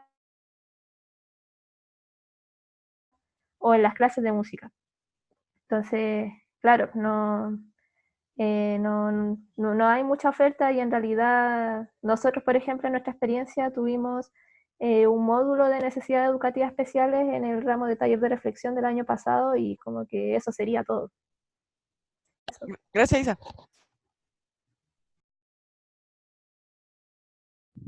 Bien, la siguiente pregunta era para... hasta ahí nomás. Y ya, entonces vamos a seguir con Víctor, que tiene la mano levantada, y después, me parece que después a Isabel, y después a Gustavo, si no me equivoco con el orden aquí. Así que Víctor, adelante. Ahí. ¿Aló, aló? ¿Se escucha? Ya. Tenía una pregunta para Gustavo también, que sé que tuviste poco tiempo para explayarte por las limitaciones de los 15 minutos, pero me gustaría preguntarte, tú, en tu opinión, si nosotros estamos en este modelo, que no nos de poder, en que seguimos demandando, transmitiendo este modelo de poder también como lo dije yo, la escuela antiemocional, ¿cómo tú saldrías de ahí? ¿Cuáles serían los pasos para salir de ahí? ¿Cómo romper esa cadena? Y a Byron también quiero preguntarle que después de toda esta reflexión, de toda esta investigación, ¿crees que nosotros como docentes de música debamos participar en el fenómeno de la, ¿cómo se dice?, de la ciudadanía, del ser las personas ciudadanas, de formarlas, y si es así, ¿cómo podríamos hacerlo, según tú? Eso nomás.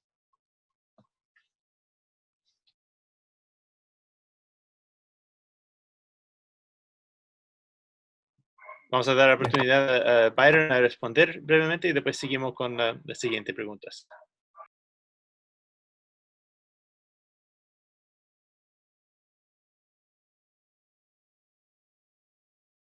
Bien, no entendí muy bien la pregunta. La pregunta es si crees que como docentes de música debamos participar en el fenómeno de la formación ciudadana, ¿sí?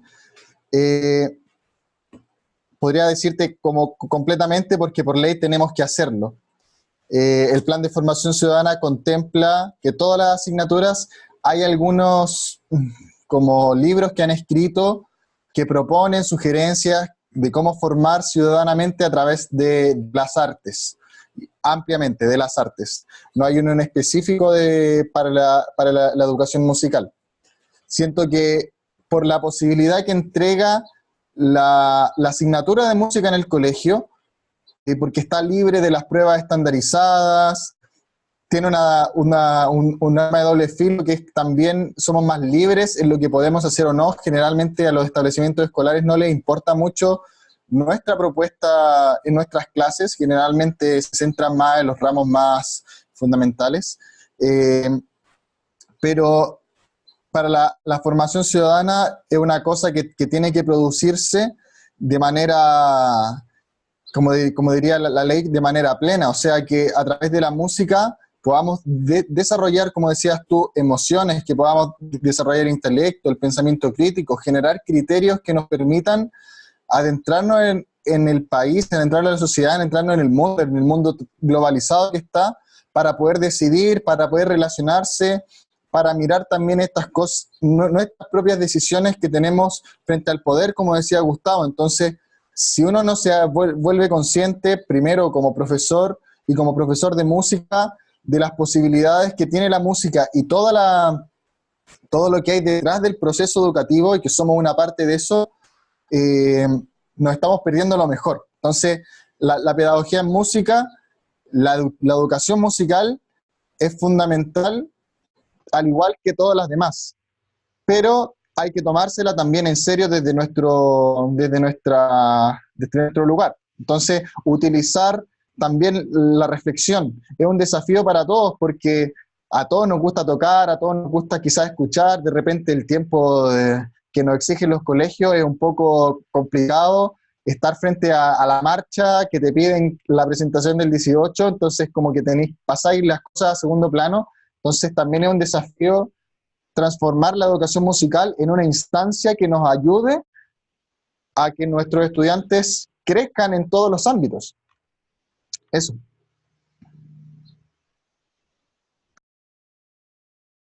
Bien, y no recuerdo si fue Gustavo, o sea, parece que Gustavo prendió su micrófono. Entonces, Gustavo, tú tenías la siguiente pregunta y después vamos a Isabel. Y si lo tengo bien, ¿cierto? Sí. A ver, quiero intentar responder a Víctor, pero al mismo tiempo dialogar de inmediato con Byron. A ver, Víctor igual le hace una pregunta compleja de cómo rompemos la cadena. Los sociólogos estructuralistas te dirían como no se puede romper la cadena porque la estructura está todo el rato sobre la agencia.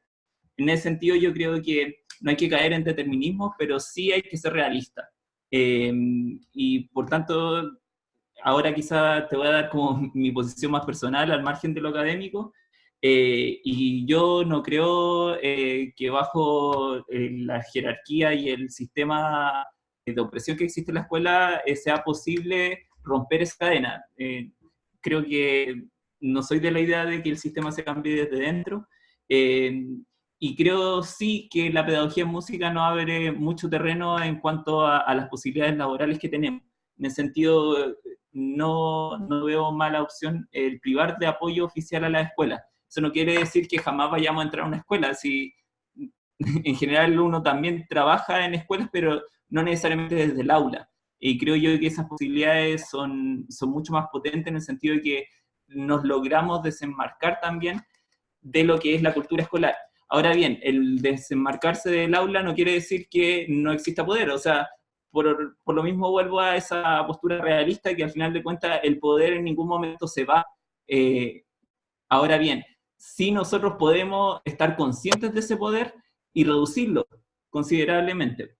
Entonces, con esto quiero saltar a quizás interpelar un poco a Byron en el sentido de que si comprendemos ya la escuela como un órgano que es paraestatal y que en la práctica reproduce todas las relaciones de poder, ¿por qué se le quiere endosar entonces a esa responsabilidad de formación ciudadana a quienes están reproduciendo precisamente las relaciones de poder? Y ahí adelanto lo que sería como mi postura, que creo yo que está bien que sea una ley y todo el cuento, pero pero no hay nada de especial, creo yo, o lo que intento plasmar en mi investigación, no hay nada de especial en la música que nos haga distinto a las otras disciplinas, para decirnos que somos una disciplina creadora por sí, o que sea emancipadora de las relaciones sociales. Eso es en verdad. Ok, Byron, ¿tú quieres responder esa pregunta? Y ya, seguimos Sí, y después está llegaremos a Isabel. una cosa breve de contexto, más que la formación, la asignatura de música como la emancipadora, comenté que la asignatura de música como una más de las que forman ciudadanos, porque están todas presentes en la escuela. Entonces, solamente la acepción de que actualmente cómo funciona el sistema y cómo está puesto, así sencillamente, la asignatura de música tiene unas cuantas más libertades que permitirían también el desarrollo de estas habilidades. Y sobre las relaciones de poder, quizás no es mi tema, no sé si tenga que venir necesariamente de una cosa más estatal, pero ambas cosas tienen que ir en el progreso de la educación. Como no podemos privarnos de poner solamente el foco en una parte. Creo que la formación ciudadana parte también desde el aula, desde la coordinación académica, desde la inspectoría, desde las decisiones ministeriales, y precisamente porque están interrelacionadas es que hay un organismo que busca un desarrollo de personas íntegras, de personas plenas. Entonces, eso, somos todos juntos a la formación de las personas que van a construir el Chile de después y también del mundo, en realidad, más que solo de Chile, porque ya hablar solo de Chile es un poco pequeño. Eso. Ok, vamos a la pregunta de Isabel, y después Alexandra ha levantado la mano también. Así que Isabel, ese es el micrófono. Ya. Bueno, yo quería hacerle dos preguntas. Una a Miriam. Ella mencionaba como parte de sus resultados el tema de generar tutorías entre estudiantes más avanzados y otros con más dificultades. A lo mejor los profesores no se lo mencionaron a ella, pero tal vez ella pueda tener una opinión respecto a cómo se maneja el concepto de convivencia sana entre estudiantes, de que no existan situaciones que, por ejemplo, el estudiante con más dificultades se sienta pasado a llevar, o el estudiante con mayores capacidades, pero que no maneje cómo sobrellevar el tema de la discapacidad o las necesidades educativas, no pueda generar una agresión, por decirlo de alguna forma, al estudiante con necesidad. Y para Víctor, me gustaría preguntar si es que él considera, si es que es sano como llevar toda esta, el tema de nuestras emociones como docentes al plano de los estudiantes. Comunicarles a ellos de repente que uno puede estar estresado, que uno puede estar frustrado, que hay situaciones con colegas o con ellos mismos que a uno le generen una tensión, y eso de alguna forma tiene implicancia o se ve reflejado en las clases. Por ejemplo, el típico, ay, el profesor está enojado. Eso.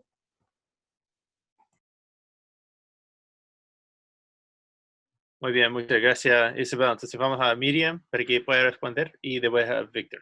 Adelante, Miriam.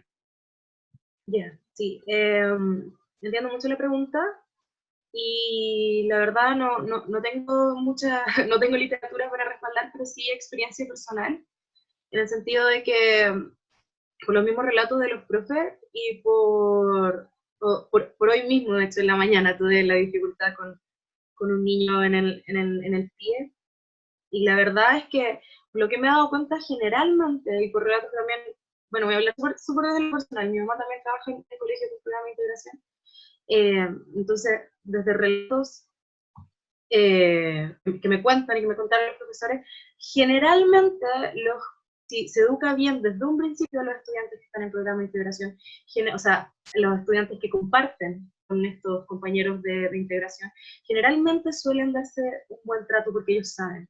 Y no es tan normal que por lo menos a uno o dos niños les dé ese sentido como hasta casi como paternalista de acompañarlos, de ayudarlos, asistirlos, que hasta pasa lo opuesto, porque uno tiene que andarle diciendo, oye, déjalo tranquilo, déjalo hacer sus cosas, él también puede estar solo.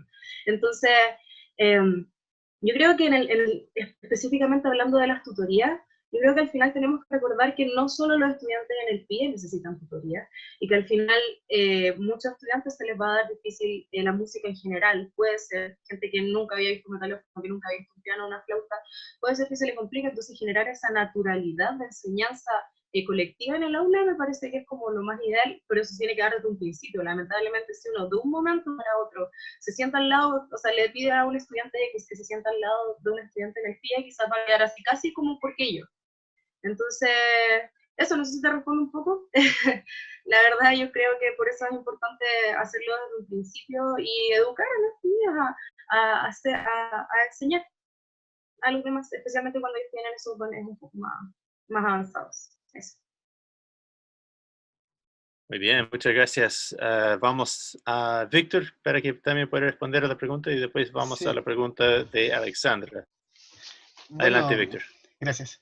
Gracias por la pregunta y sí, yo creo que es muy importante al final comunicarlo. Como decía Darwin, los estudiantes en básica, en especial, son muy buenos reconociendo cosas. Entonces, si uno quiere forjar un vínculo de confianza con ellos, e igual, no entrar en detalle, pero decir que uno está enojado para explicar bien cómo uno está Si, yo creo que también eso nos demitifica un poco, como la figura del profe que sabe todo. El profe puede fallar, el profe puede estar enojado, puede estar triste, y resulta interesante comentárselo a los estudiantes. Aunque también es difícil, si uno anda enojado no le va a decir, oye, ando enojado por esto, pero hay que hacer el intento y llevarse la reflexión de cuándo lo hacemos y por qué y con qué razón. Si los niños ya lo saben, obvio que igual hay que decírselo por el por qué a veces. Bueno, eso nomás, para no alargar. Muchas gracias. Muchas gracias, Víctor. Vamos a Alexandra, que tiene la mano levantada. Sí, me gustó mucho la discusión que se generó en relación a la formación de ciudadanía y la relación de poder, que estuvo muy interesante. Y en ese sentido planteo ciertas discrepancias con el Gustavo, pero quería tomar algunos elementos de lo que habían dicho los compañeros antes, ¿no? Dado que la clase de música parece ser un espacio que es como descuidado, a mí me parecería súper interesante poder usar este descuido o este poco control que a veces tienen los establecimientos en relación a la manera en la que nosotros desarrollamos la clase, utilizarlo como un espacio cuestionador, po. O sea, un espacio en el que podamos nosotros generar ciertas herramientas reflexivas, problematizantes, para que los chiquillos comiencen a cuestionar incluso el mismo establecimiento en el que ellos están, ¿no? Donde muchas veces, o sea, no es como que yo le he dicho a mi mamá, oh mamá, por favor, méteme a un colegio, ¿cachai? Es como que a uno no le preguntan, cuando es más chico, evidentemente, quizás más grande, no sé, pero a uno no le preguntan si quiere ir al colegio o no, sino que se asume que es lo mejor y bueno, ya está, uno matriculada, ¿no? Y además de la manera en la que se concibe a veces la música en la escuela, incluso si es que tuviésemos mucha importancia desde la clase de música, usar la forma de trabajo desde la clase de música como un espacio de formación, sin necesariamente ser tan evidente.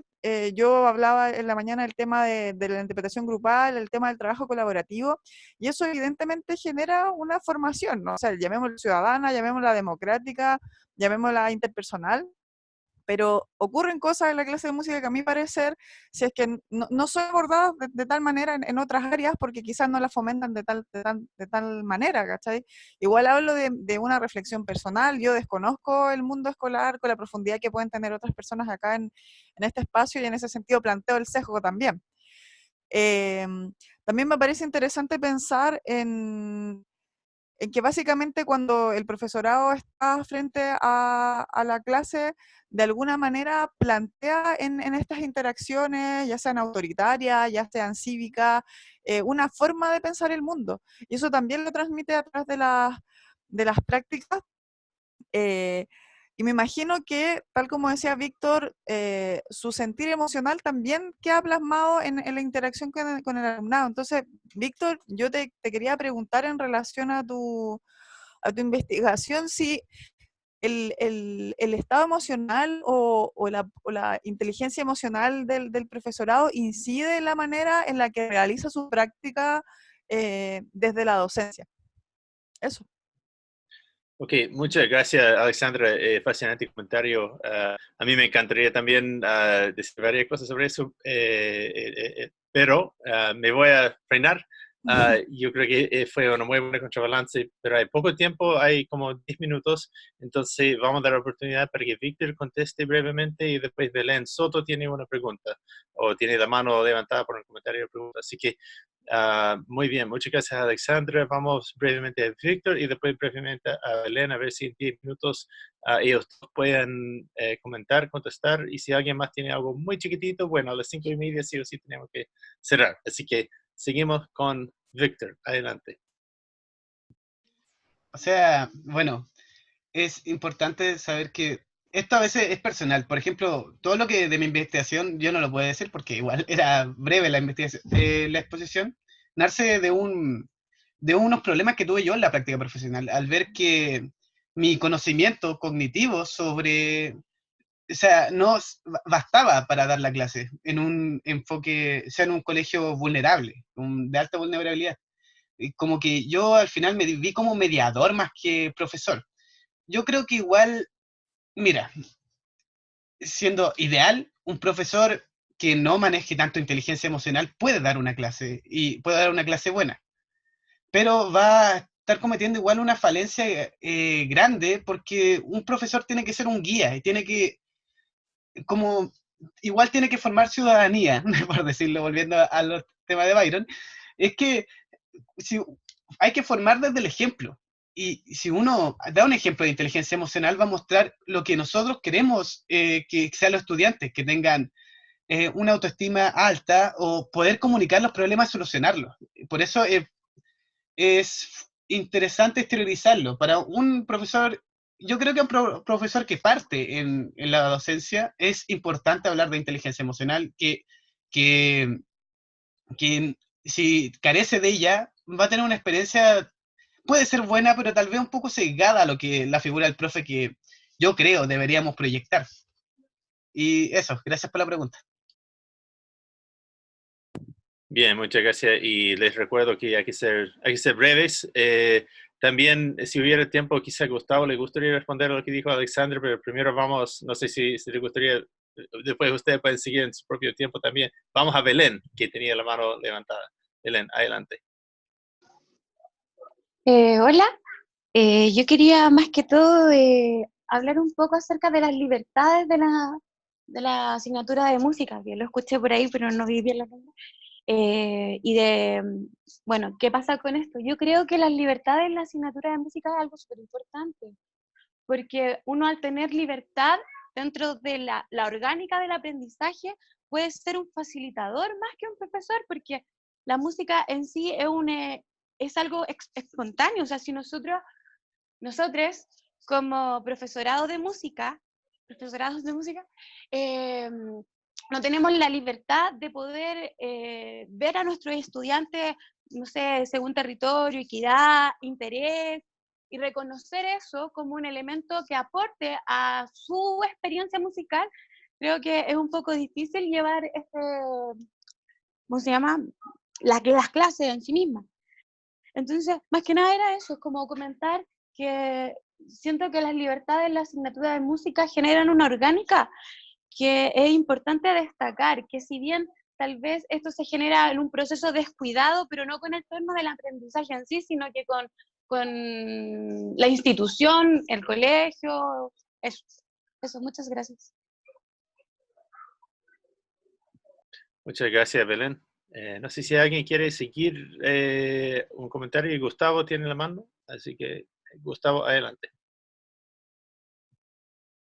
Sí, a propósito de esas libertades, creo que estoy muy de acuerdo que el profesor de música tiene mayores libertades, Sin embargo, ahí creo que radica las mayores posibilidades de la reproducción o transformación de las relaciones de poder. Eso es como a mí lo que más me preocupa. Creo yo que si no nos desprendemos de estas frases que muchos se repetían durante las ponencias de hay que hacer algo, ya sea hay que formar ciudadanos, hay que...